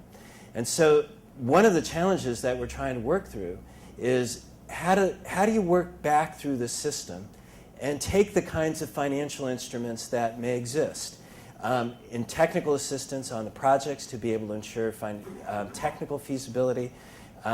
AID, for example, has a development credit authority that can provide partial guarantees between small-scale projects and intermediary in-country investors. How can that be combined as part of the package? And then extending that back into the broader financial community, where OPIC can play a very important role. For example, in the past year, they've provided about $1 billion worth of renewable energy finance. And so that might get you renewable energy finance large-scale projects, but we need to get more of that renewable energy finance to intermediaries that can push it down. And so that's the challenge that we're working through. It's an ongoing challenge. Next week at the Clean Energy Ministerial, one of the things that the UN Foundation is going to be doing is funding a number of side sessions that we're going to have with a range of different potential financial partners. And we're trying to work through this flowchart and figure out, where do we need the interventions and how do we put those interventions in place. In terms of the U.S. commitment then, what you'll see out of a U.S. commitment, particularly in energy in Rio, concerns the lines that I'm talking about right now, and I'm obviously not going to say what the U.S. commitment is, but why else would you go to Rio, right? But think about it from this perspective. How can we mobilize technical assistance that can be made available at those critical points of intervention? Whether it is in the small-scale projects, whether it's in some form of guarantees in the financing system, whether it's providing greater assurance on on-grid power, that you have utilities that are viable, that are able to function, that you have tariff rates that can actually compensate the technology, all of those kinds of things in which we can work with countries together. Whether we're providing support to NGOs on the ground that can play an important role in creating marketing networks, for example, on cook stoves, another important type of contribution we can make. And all of those kinds of things will then be packaged together. But here's a note that I would close on. I think that to be effective, one of the things that we have to do is to put them together in packages that actually work, rather than just simply having statements of commitments that say, we're going to do some things here, and not understanding how the pieces come together. I haven't answered your question on hydro, and actually it's a longer question. There's a huge hydro potential in Africa, and especially in southern Africa. And, and still there are some people that have a glint in the eye about the Inga Dam in the DRC, potentially powering all of Africa. This guy, Vijay Iyer, used to run the power, was it the power sector or all of the energy sector for Africa at the World Bank? But it's a topic maybe we can come back to, because I think there's a huge amount of potential there, especially with some change happening in South Africa now and being a bigger market that could essentially be the demand focus that helps provide the financial security necessary for financing in the hydro sector. So Bill, I'd like you to answer the questions that you thought were most relevant to you, but if you could add to your remarks something about how you, having lived through the original Rio, would advise this president, if you were serving in the White House, to think about the question about whether he should go, and to think about how to define the U.S. contribution at Rio.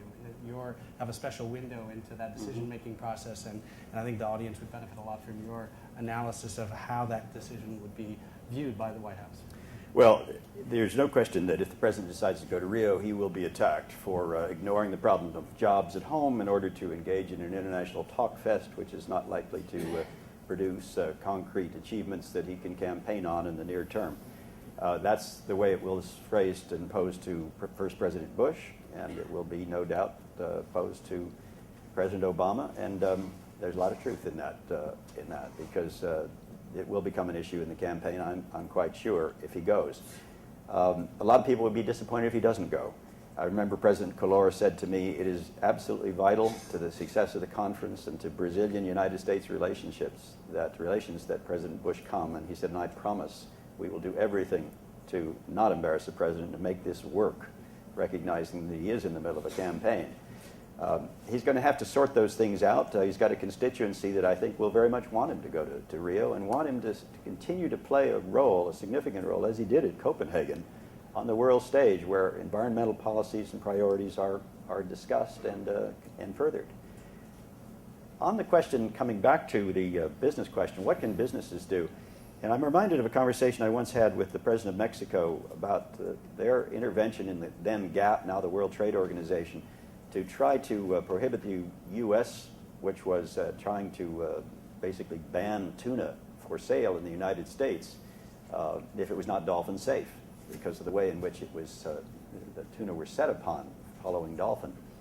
And he immediately got the point, and he said, I will fix that, and he withdrew the application. He said, under no circumstances do I want to win in the GATT and see Mexican tuna unable to carry the label in American supermarkets, dolphin safe. And I remember thinking that really was the genius of the Forest Stewardship Council, created by World Wildlife Fund and others some years ago, and the Marine Stewardship Council, both of which are labeling non-governmental organizations. In fact, one of the most successful regulations in the United States is LEED building certification, and it's not a regulation. But the major developer in California, the person who built the stadium in LA, told me you cannot get lending for a significant building from a bank in California if it's not LEED certified. Well, that tells you something. And in my own history with creating the program when I was at EPA of Energy Star Computer, and then the Energy Star program growing In the beginning, these were only advisory, only informational, and they had significant impact. If you look at Unilever today or Walmart, have made notable commitments to sustainable fisheries and exclusively to sustainable fisheries and throughout their supply chain.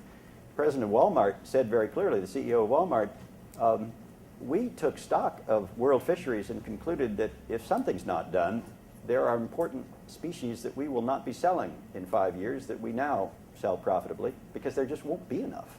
Well, I think that perception and the degree to which it has permeated the culture has significantly affected particularly consumer-facing companies in the United States, much of the developing world, and I think elsewhere as well.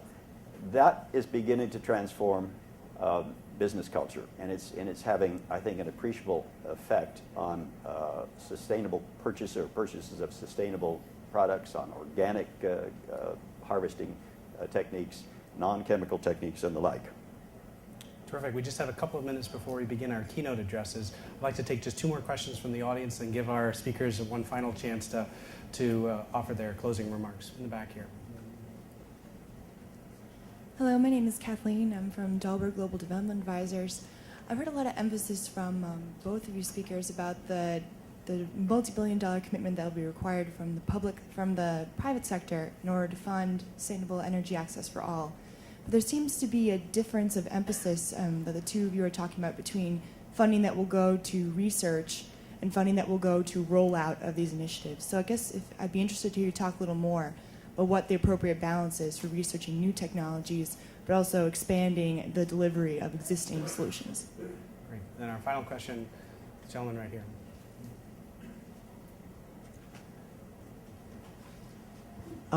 I'm Diego. I'm an American University student. Thank you for taking a second question. And my question is, what is the stand of the United States and the global community on biofuels and other alternative energies that are more controversial as nuclear energy with all the things that have happened recently? What is their role in Rio+20 conference?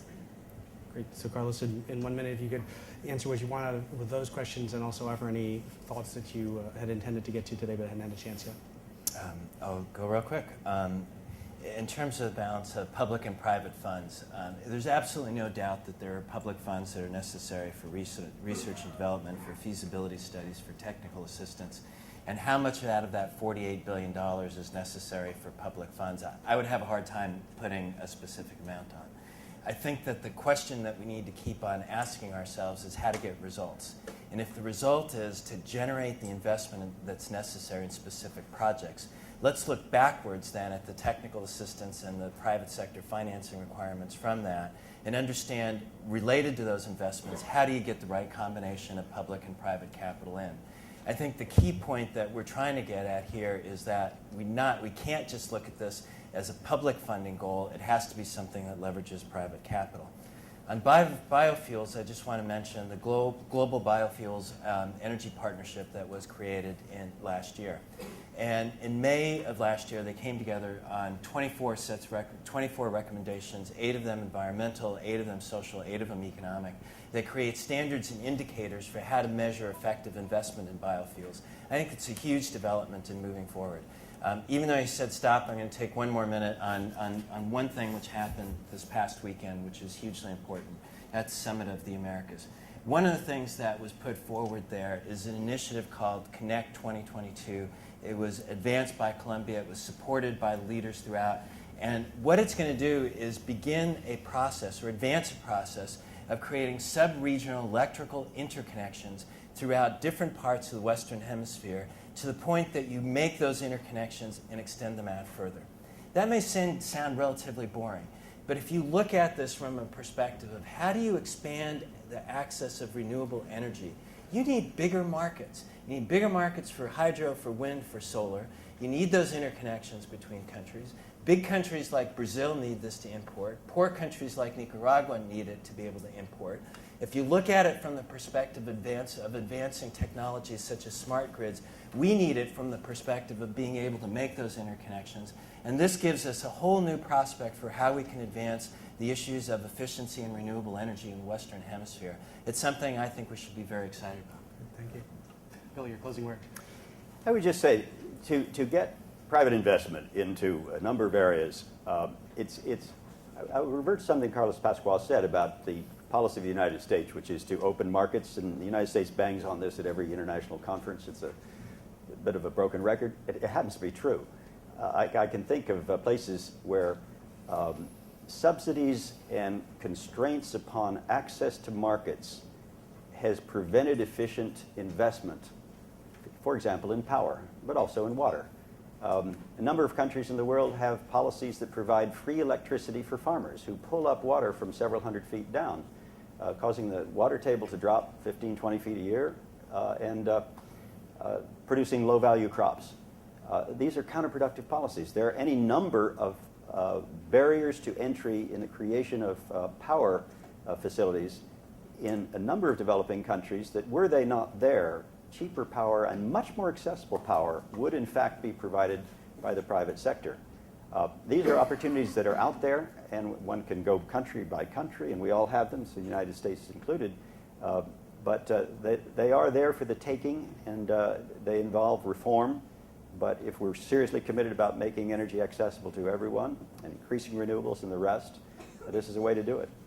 Great. Thank you very much. Please join me in thanking our panelists for their tremendous contribution for this event. The government of Denmark and the Embassy of Denmark here. Denmark is not only a leader in development assistance and a longtime leader in that space, but also is, through its new government, which was recently elected, making a tremendous commitment to going green, not only domestically, but also supporting a green revolution and green growth around the world.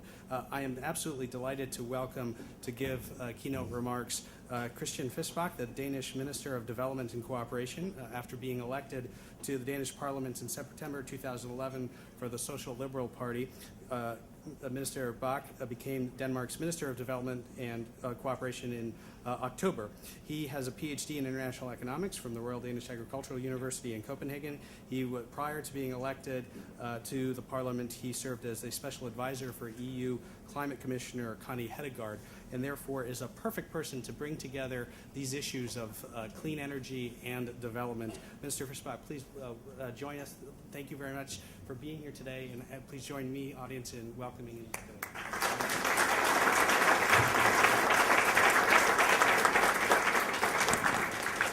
Well, thank you very much for the very warm welcome, and I'm pleased to be here.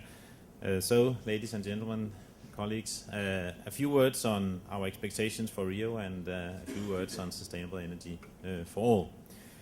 Now, I was recently in Brasilia having a dialogue with some of the key negotiators on the Rio +20 event, and they were quite concerned, as they said, that the Rio outcome was now becoming a Christmas tree. It was becoming overloaded with candles and decorations from all countries, hanging more and more items on this tree. And the Rio text is definitely becoming longer and longer. But as all kids in Denmark know, the most important thing about a Christmas tree is that there has to be a bright star at the top and a bunch of presents at the bottom. And that's what we should focus on. And I believe the bright star at the top is and must become the vision to build an inclusive and green economy that creates sustainable growth opportunities for all. And this should be our joint vision in Rio. It must be promoted by a strong economy roadmap. It should be followed up by policy reforms that can give the right incentives. Pricing, as we also just heard, is a key tool and should be used wherever possible to create green growth. Public-private partnership is another key tool. We hope we will be able to create a number of strong partnerships in Rio, and we stand ready then also to strengthen them and to share experiences when we in October host the Global Green Growth Forum in Copenhagen.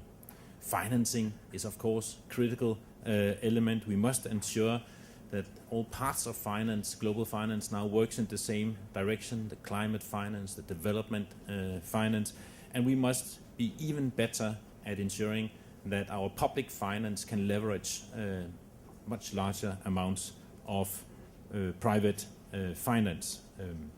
Being here at the spring meetings, we hope the World Bank will take a key role on promoting finance and promoting green growth and creating the knowledge and the policy dialogue and also the loan portfolio that can promote it. So the top of the Christmas tree has to be an inclusive and green growth. When it comes to the present at the bottom, we hope we will be able in Rio to build the foundation for a new set of sustainable development goals. They must include all elements of sustainability, they must be relevant for all countries, and they must build upon and increase the ambition of the Millennium Development Goals. There's a lot to be done. The good news here at the spring meetings is, of course, we have already now been able to halve the number of people living in extreme poverty, but that, of course, only means that there's still too many people still living in extreme poverty, and we need there to increase our ambitions. Millions of mothers still die in what should have been the most happy moment in their life, giving birth to a child. Here there's a long way to go. But then we need to expand the Millennium Development Goals with new and much stronger global goals for biodiversity, for land, for water, for oceans, and not least for sustainable energy for all. And these goals should support and strengthen the core human rights, and they should especially promote the rights and opportunities for women. We need stronger indicators and monitoring tools for sustainable development globally. We very much welcome the number of initiatives also by the World Bank in the valuation of ecosystem services, in creating new measures and indicators for wealth, creating new measures of GDP and wealth creation. We need really in Rio to move on this agenda. And we need a much stronger global architecture in Rio. Let's be daring. Let's establish a strong Sustainable Development Council that can monitor, that can report, that can keep us accountable in moving forward towards sustainable development. We would like to see a much stronger UNEP that can increase public and private participation. So this is the Christmas tree, or rather the multi-religious, multi-ethnic tree that we would like to see in Rio. An inclusive green economy, the star at the top, good presence at the bottom in terms of sustainable development goals, strong indicators, accountability, organizational ambitions. And of course the tree should be illuminated by sustainable energy for all. On sustainable energy for all, now I hope, and I've heard several times the UN Secretary General telling the story how he got access to electricity when he was a freshman and how it changed his life. I hope he once again, when he arrives now, will tell the same story. I also have a slightly personal relationship to sustainable energy for all. When I was a freshman, my father, he erected one of the first modern windmills in Denmark, one of the first 100 that was produced. He's modern, the 4T of the windmill, one of the first 100 he erected on the farm where we lived. It was a 55 kilowatt, and we thought it was a big windmill. Today windmills are 100 times larger than that. So technology has done a lot. Back then, the share of windmill electricity in total electricity production in Denmark was close to zero. Today, it's almost 1/4. And with the new energy plan that we have just approved in Parliament, 50% of electricity in 2020 in Denmark will come from windmills. Windmill industry have created thousands of jobs and enormous income opportunities for Denmark and in many other countries. So the green economy is there. It's a win-win opportunity, and sustainable energy for all is definitely an opportunity for the very poor mother in Africa that struggles to collect firewood and struggles to make food using wood in a polluted indoor environment where she and her kids get sick. But it's also an opportunity for Denmark, for the US, and I think this conference is all about it. However, it requires changes in prices and policies. Why and how did the Danish windmill adventure come about? Well, it did so because strong support for research and development, but it primarily did so because there were price subsidies to wind electricity, and there were taxes on energy from fossil fuels. Prices matter enormously, and we must get prices right. And here the Sustainable Energy for All initiatives, of course, has an inbuilt dilemma, because in order to promote access to all, also the poorest, prices must be low. If we want to double efficiency in the future, prices must be high. And if we want to make sure that it's sustainable energy for all, prices must be right. So here we have an enormous challenge in making good and strong price policies in all countries that can promote sustainable energy for all. We need an enormous global price and policy change, and this is the challenge that we should work on towards Rio. Sustainable energy for all can turn the climate debate on the head, because the climate debate has been about constraints and restrictions from the top. Sustainable energy for all is about opportunities growing for all people from the bottom. And that's also why when we Monday, together with the Commission, hosted a high-level event with 700 people from all over the people in Brussels on sustainable energy for all, developing countries came, and they were enthusiastic and encouraged, because this is about opportunities and this is about jobs. It's about building a green economy. So these are some of the elements and the visions that we hope to see in Rio. We and Europe stands heavily engaged, and we hope to come with a strong and unified voice towards building a global, inclusive and green economy, and we hope the US will be there as well. Thank you.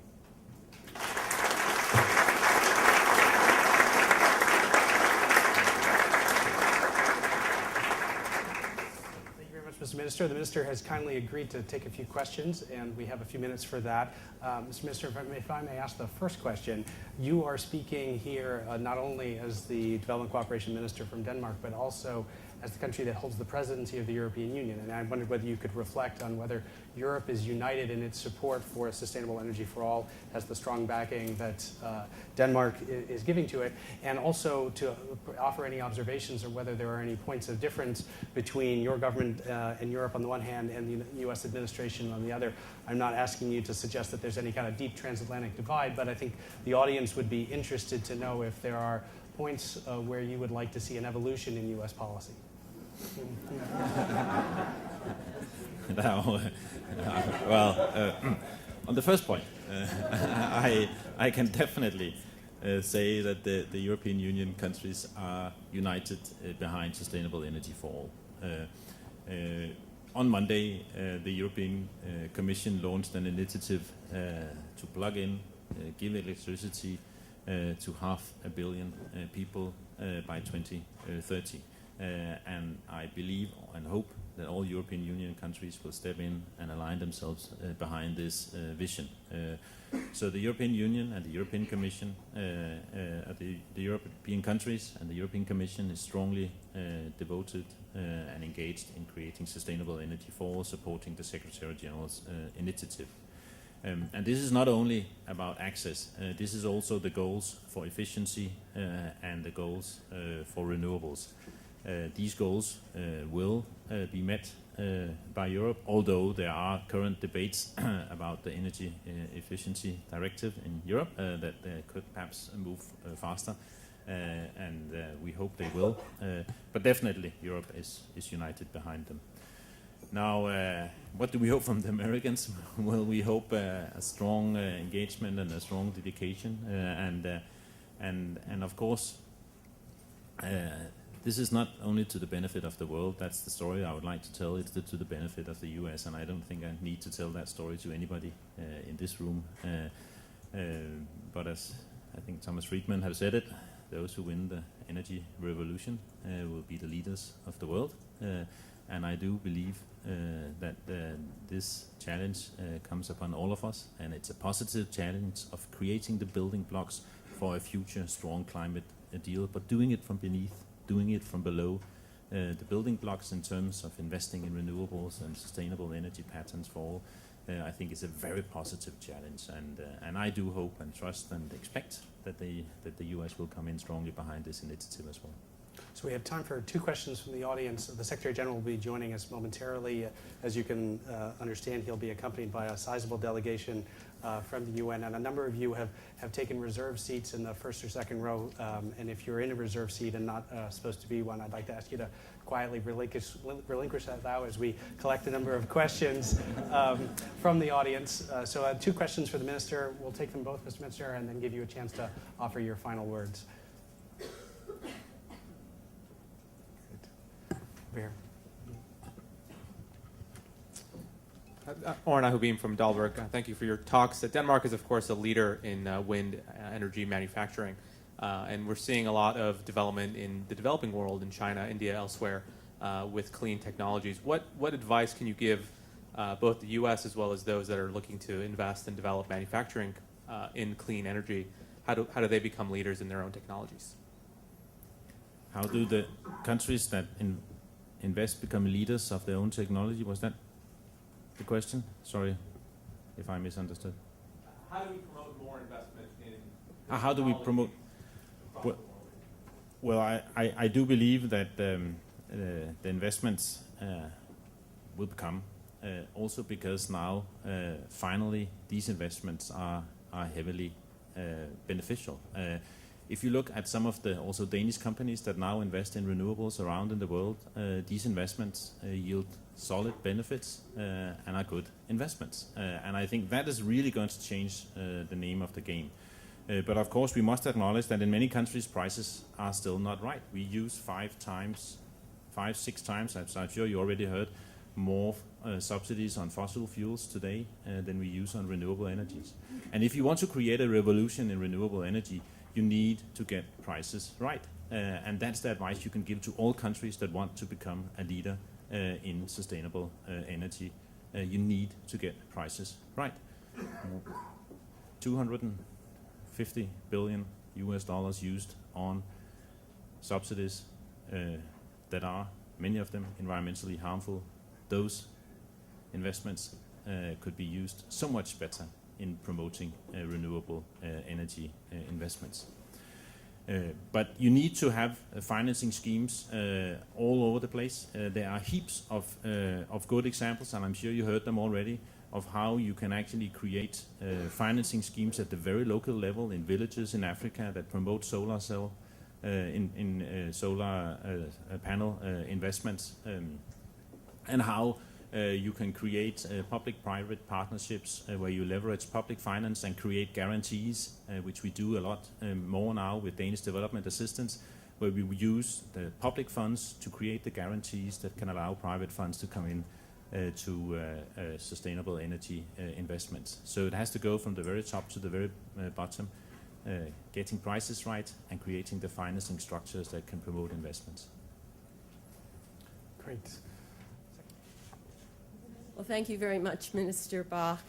I now have the great privilege, really it is a privilege, of introducing Secretary General Ban Ki-moon.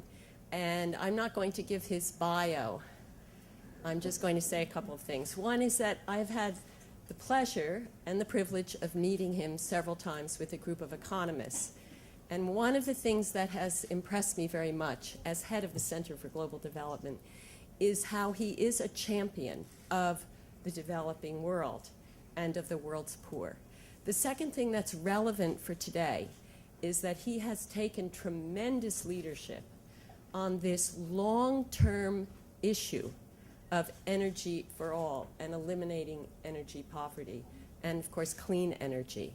And that is what we need from our global leaders, the long-term vision. Of course, we all know he's very busy with short-term crises as well, but he has really stuck to this mission of worrying about climate issues as they affect the world's poor and about energy for all. Mr. Secretary General.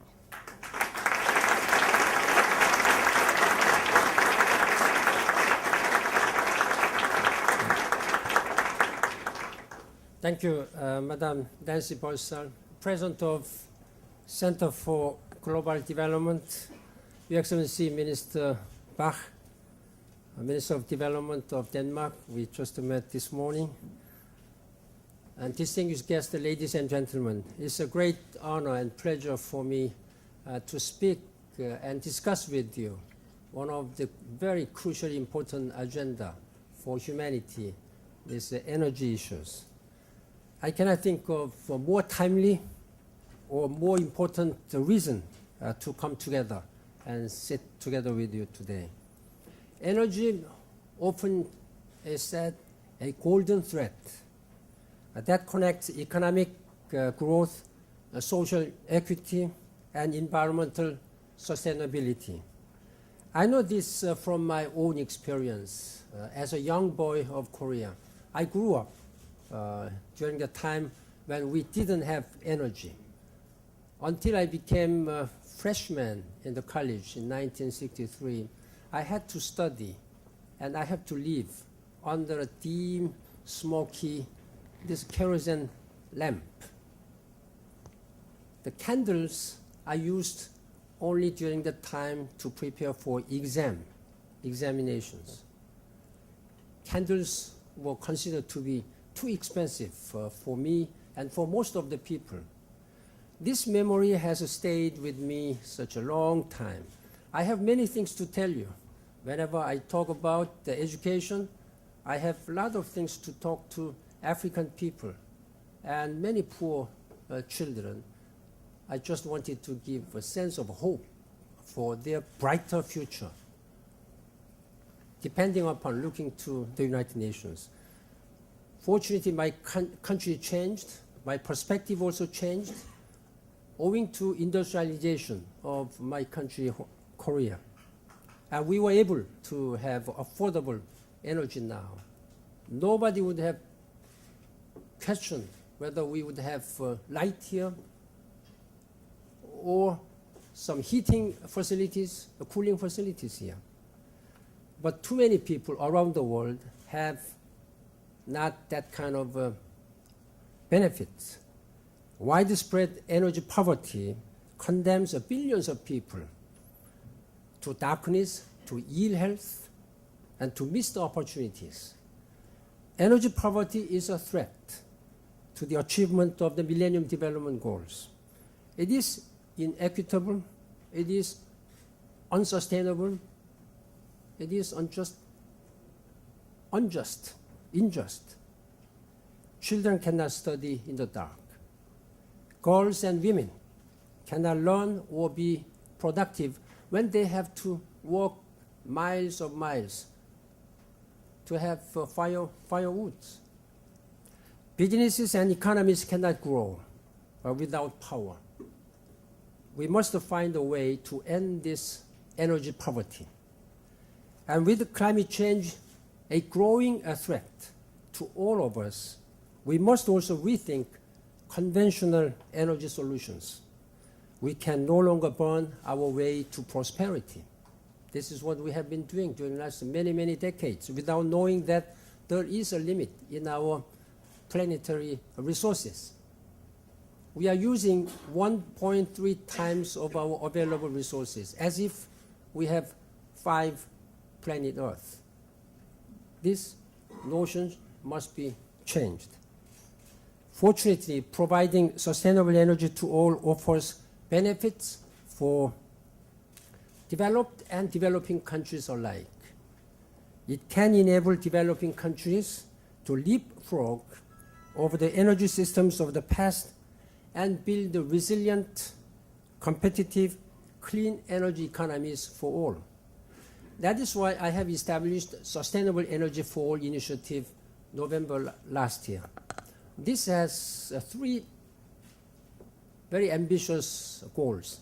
First, to provide access to all the people around the world of energy by 2030, and to double this energy efficiency by 2030, and to double the share of renewable energy in the global energy mix. This sounds very ambitious, but we believe that it is possible. It is doable, it's achievable if we work together. That is why I have also established a high-level group of eminent experts and visionary thinkers. I'm pleased to say that United States has provided strong leadership. We have had the benefit of Secretary of State Dr. Stephen Chu, his vision. We have Senator Tim Worth, President of UN Foundation, who has provided his trademark passion. We have Chad Holliday, who is the chairman of American Bank. He's also serving as co-chair of this group, along with UNIDO Director General Jim Keller. I'm truly grateful for their dedication and commitment. The group members come from very different backgrounds, but when it comes to the initiative, they are united. They are united in thinking and working together for humanity to end this energy poverty. Our challenge is to join forces, overcome the barriers, and bring our efforts to scale. We will need to scale up successful examples of clean energy and energy efficient technologies. We will need innovation to spread throughout the world, especially where energy demand is growing fastest. And we must make a quantum leap in private capital flows by forging a strong partnerships with the private sector, the global engine of growth, and primary source of new investment. My Sustainable Energy for All initiative will bring together key stakeholders in an effort to create transformative change in the world's energy systems. By leveraging the global convening power of the United Nations, it will introduce new public-private partnership. By fostering the necessary enabling conditions, including to mitigate risk, an initiative will promote large-scale investment. And by engaging a broad range of stakeholders, the initiative will mobilize innovative solutions and bold commitment. The power of partnership will be central to this endeavor. That is why I'm making Sustainable Energy for All one of the main initiatives to be supported by the UN Partnership Facility, which I'm going to establish soon.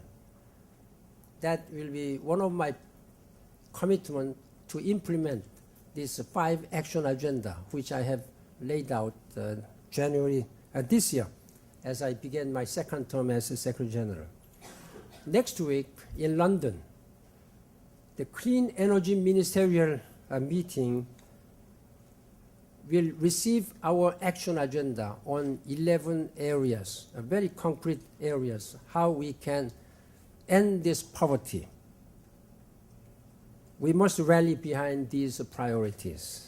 I'm very excited that we are joining hands with the Clean Energy Ministerial to promote game-changing initiatives such as the global lighting and the energy access partnerships. Developing countries are also standing up. Ghana, one of the first countries to partner with this initiative, has started developing national plans and program of action. Many more countries are seeking to get involved. And earlier this week, the European Commission pledged to providing access to sustainable energy service for 500 million people by 2030.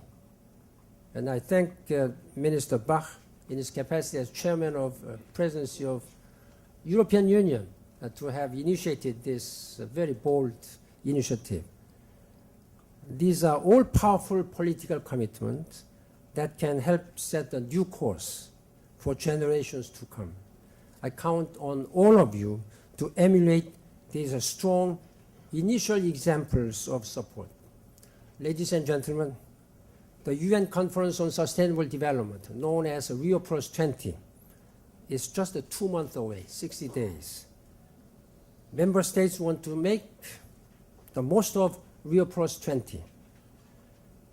They want to see renewed political commitment to sustainable development. They also want to see a concrete deliverables that will place us on this path. The negotiations are complex and wide-ranging. I continue to use every possible opportunity to press member states to maintain a high level of ambition and to produce a powerful outcome document. This morning I'm coming from just concluded the World Finance and Economy Ministers meeting which was held in World Bank. That was for the first time that Secretary General of the United Nations has participated in this World Bank IMF Finance Ministers meeting, and we discussed about this energy, we discussed about overall prospect of sustainable development at Rio+20. The negotiations are very difficult, but we are committed to make this Rio+20 a great success for humanity. The current draft identifies 26 critical areas, starting from the climate change, water, food and jobs, cities, oceans and land use, tourist and transport, chemicals, forest and climate change, disaster preparedness, poverty eradication, and sustainable consumption and production. Those are some of the very key issues where we are now tackling to have a bold and ambitious package. Energy is central to each of these. Energy is a golden thread, as I said. Energy is a cross-cutting issue. Without energy, we cannot achieve anything to this. Therefore, if we are successful in providing energy, if we are able to pull this golden thread very skillfully, wisely, then you can have solution to all of this. One expected outcome is compendium of new and measurable commitment. But commitments alone are not enough. We must do what we can do. We know what to do. We need to focus more attention on how we will do it.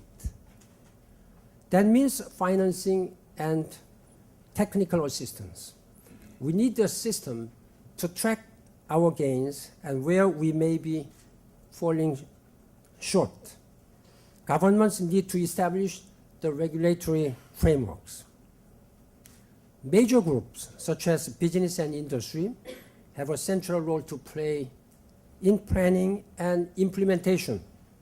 We need to strengthen the interface between science and policymaking and to improve the institutional framework for sustainable development. For my part, as a Secretary General, I'm personally committed to mobilizing the entire UN system to promote success in Rio and then the robust implementation of what is agreed. As I said this morning, while I was meeting with the finance ministers, I emphasized that their role will be as crucial as anyone's. The transformation to a green economy will be propelled in large part by their decisions on investment, subsidies, incentives, environmental accounting, and much else.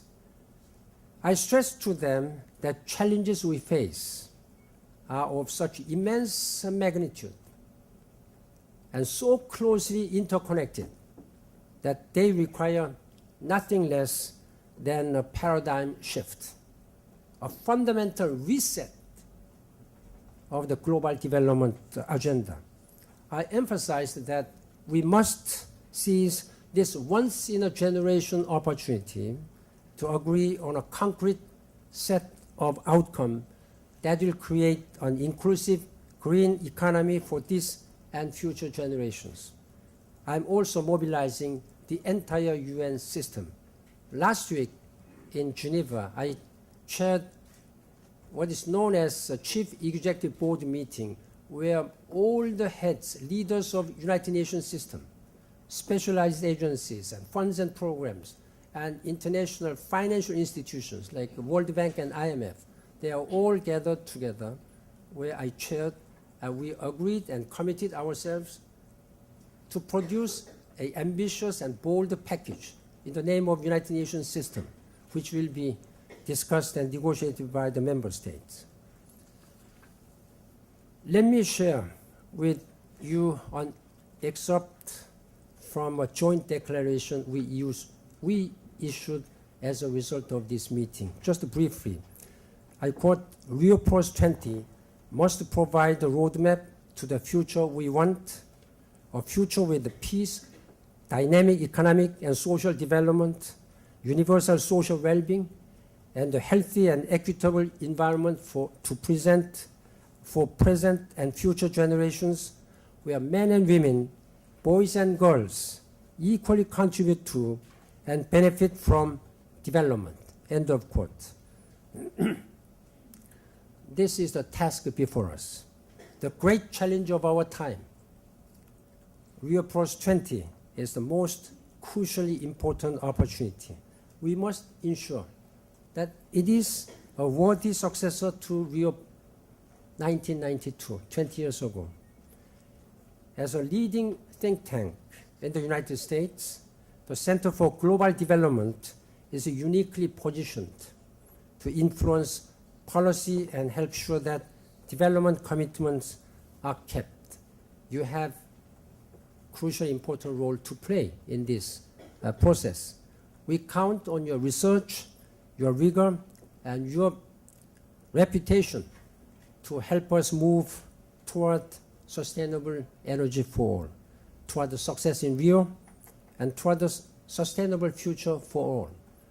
Together, let us work to shape this world future. Let us work together to make this world better for all. And I thank you very much for your attention, and I count on your leadership. Thank you.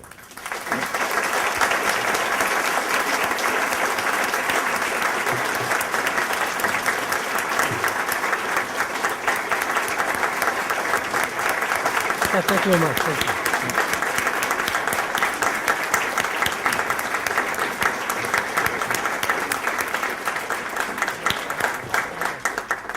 Thank you very much, Mr. Secretary General. You can see the sense of excitement you engendered. And on the part of the center, we accept your challenge to help in the fundamental reset that you invoked.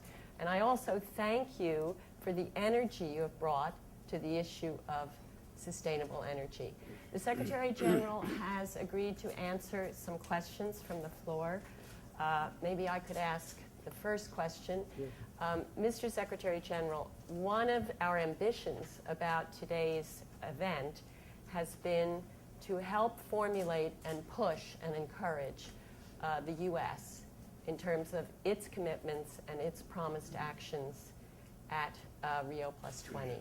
I wonder, you have said a lot about the various commitments that you're receiving through the UN to making this new reset, this reset real and operational going forward.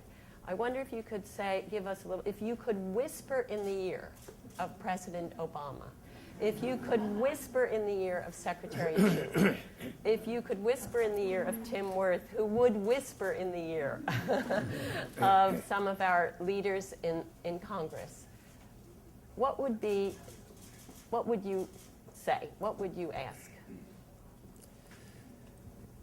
I have been repeatedly saying publicly and privately, addressing many global challenges like sustainable development, then climate change, hunger eradication, global health issues.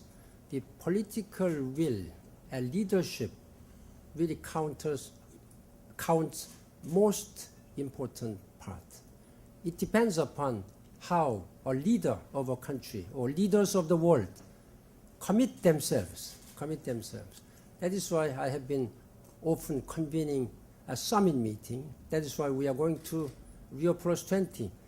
One of the most important purposes is to have leaders commit themselves, raising political awareness raising political leadership. As of today, more than 130 heads of state and government are coming. They are coming to. It will be one of the biggest United Nations conferences in the history. President Obama's role will be crucially important again. As #1 world economy, as the most powerful and leadership country, we count on the United States, on everything we do. When it comes to United Nations, U.S. pays 22 to 27% of their budget, regular and peacekeeping budget. When it comes to climate change, U.S. can play the most important role. That is why I have been working very closely with U.S. presidents, former President Bush and current President Obama. And President Obama has been very much committed and forward-looking in addressing global challenges. I hope that he will participate himself immediately after G20 summit meeting. That is why to enlarge the synergistic effect, we have put back-to-back this Rio+20 summit meeting right after G20. I understand that all G20 leaders will be in Los Cabos in Mexico. Then after that, just a few hours flight, they will have to come. The message has already been delivered to President Obama, and I believe that you all have to speak. You have maybe better access to whisper to his ear. I really count on your support. This is not only the government. I count on business communities, civil societies. Sometimes civil society has a bigger power than I as a Secretary General. Sometimes I need to be politically sensitive sometimes on certain issues. But you don't need to worry about this old sensitivity. So you can speak out always. So why don't you raise your voice? Thank you. Yes, please send President Obama a tweet. All right. Yes, please tweet to him. Questions? Yes, please. Go ahead. Introduce yourself, please. And please try to keep your questions short. American University. Thank you very much for your dedication towards these really important topics. And I was wondering if you could maybe mention briefly or reflect briefly on commitments or maybe dedications of the private sector that you have seen so far towards your initiative, maybe even in your meetings this morning. Thank you very much. Mr. Secretary General, how about we take several questions? That's right. And Okay, then that's you can decide which ones and how you want to answer. Yes, Lisa. Thanks so much, sir. Lisa Friedman from Climate Wire. Could you perhaps cite what you think could come out of Rio that could most directly help the UN climate negotiations forward? Thank you. Other questions? Yes, please. Yeah, thank you, Your Excellency. Ed Barry with the Sustainable World Initiative. It seems that a significant emerging issue is that the total scale of the human endeavor on the planet is really overusing planetary and natural resources. So I'm wondering how you would recommend that Rio+20 deal with this conundrum that we all want more human development, but yet in the face of the fact that we're already oversubscribing the resources. Thank you. Should we, do you want to answer those and then we'll have time for one more round? So one more? Yeah. One more, okay, please. Jack Warner with Climate Institute. We have a big project going with all the small island states in the country, and we did a presentation at the General Assembly last year on this. We'd like to see if we can still count on your support to have the island states become the leaders in going towards sustainability. Very good. Thank you. All these very important questions, very pertinent. In addressing many global challenges, we believe that partnership is very important.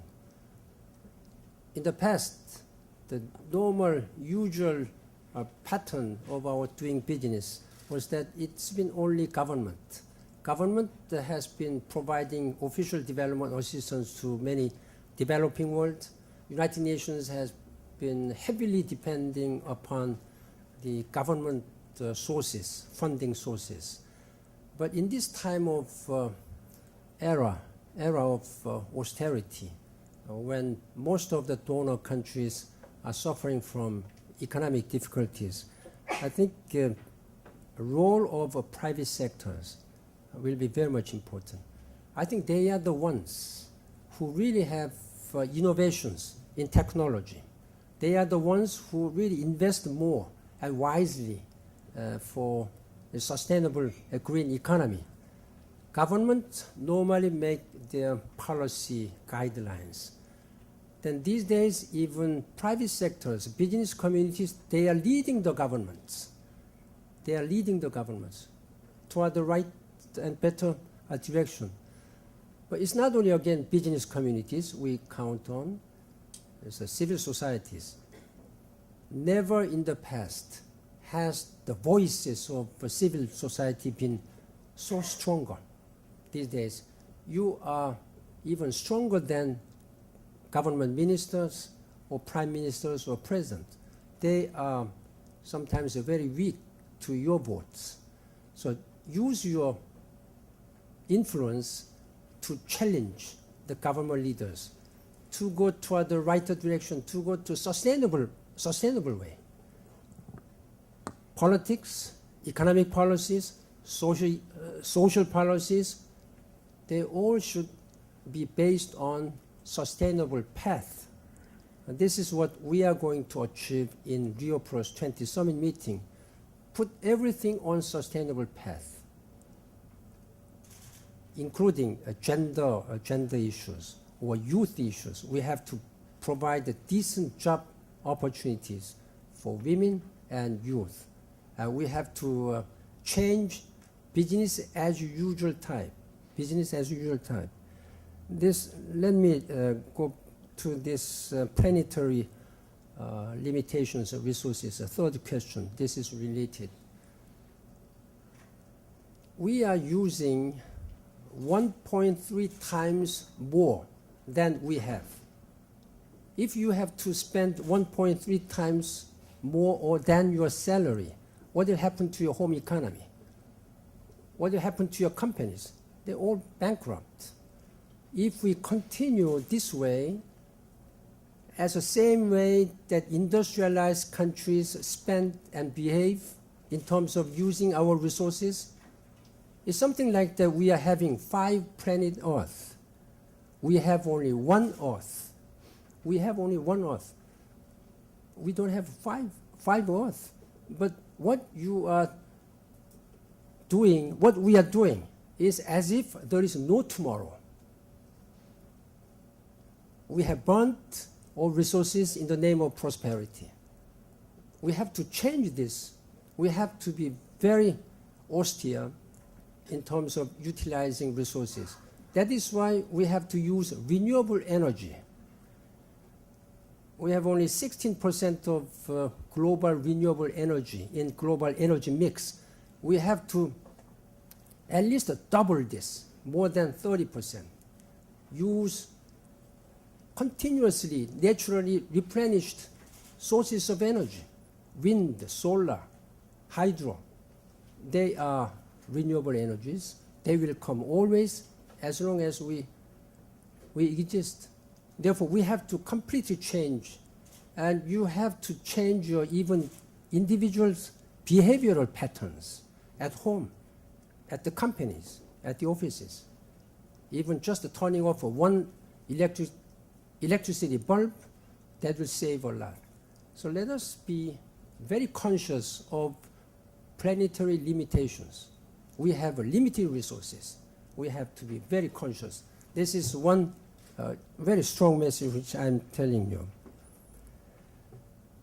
Now, on another issue, very specific issue, whether Rio would be negotiating this climate change we have at least 26 very critically important areas which we have to address, starting from climate change.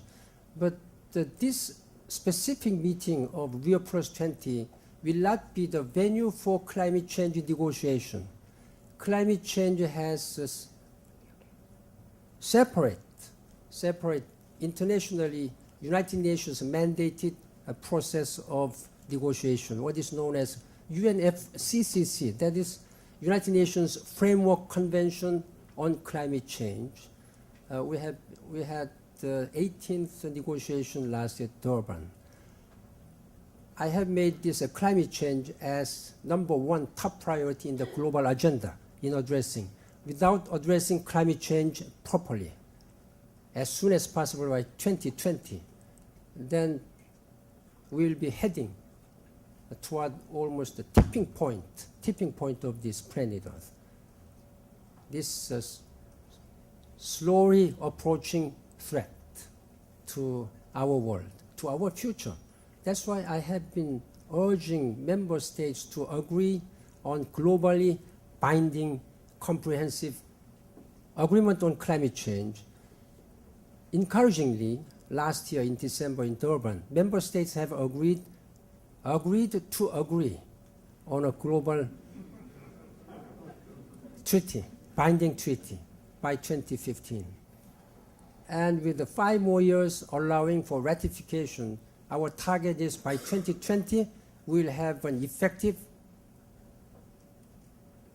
binding, comprehensive climate treaty. That's our target. But this, in Rio+20, there will be a strong reaffirmation of the commitment of the United Nations to address this climate change. But we have to deal with many other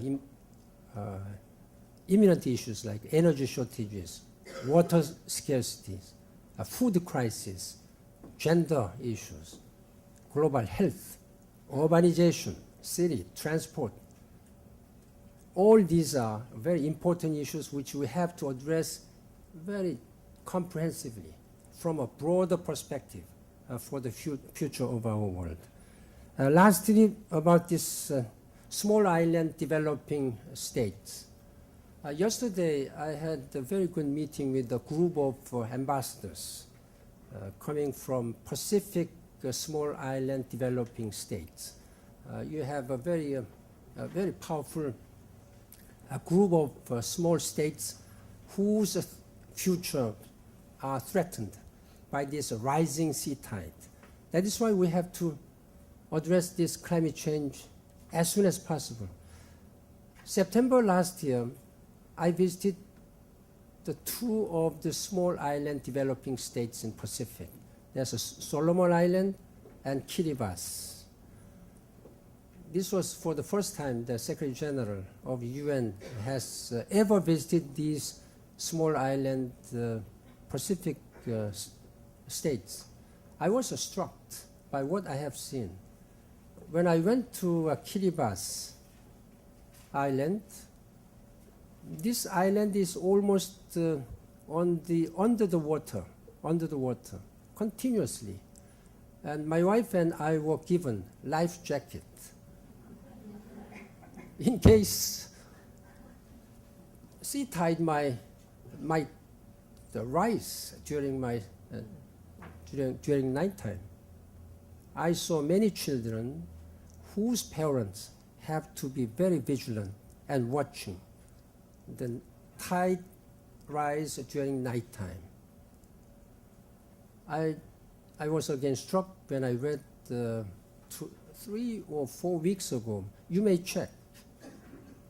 The President Tong of Kiribati was reportedly negotiating with the Fijian government to buy some land to relocate whole of his country's population, because this island is sinking for their future, for their survival. There are so many countries. That's why I have been raising alarms, beating drums on the importance and urgency of climate change. And I'm very much committed to address these issues. United Nations has established a special bureau, department, dealing with a small island developing states. You have seen this Maldives Islands, whose president, former president, had held a cabinet meeting under the sea to raise the awareness of this. Those are real threats,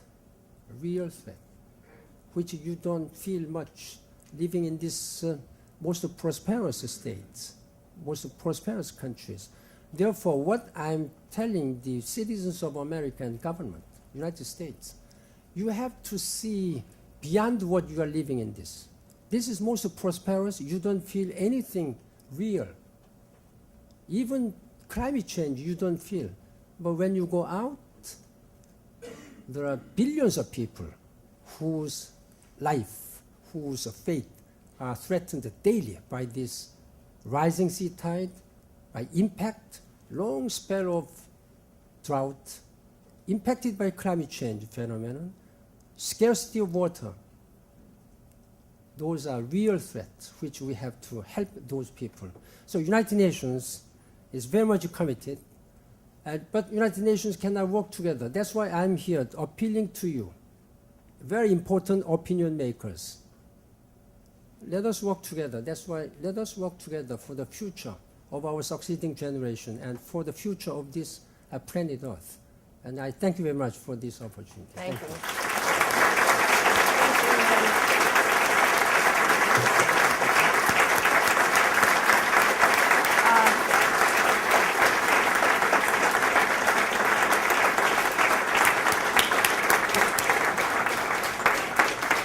Thank you for your inspiration. Please remain where you are until the Secretary General leaves. I'd like to, in closing, thank the government of Denmark. Thank those of you who participated. Thank you for your inspiration, Mr. Secretary General. Thank you to Nigel, climate advisors, and to our fantastic speakers. I hope you'll all pick up a copy of the report, which gives you an agenda for what the United States, what the role of the U.S. can be at Rio+20. Thank you all very much.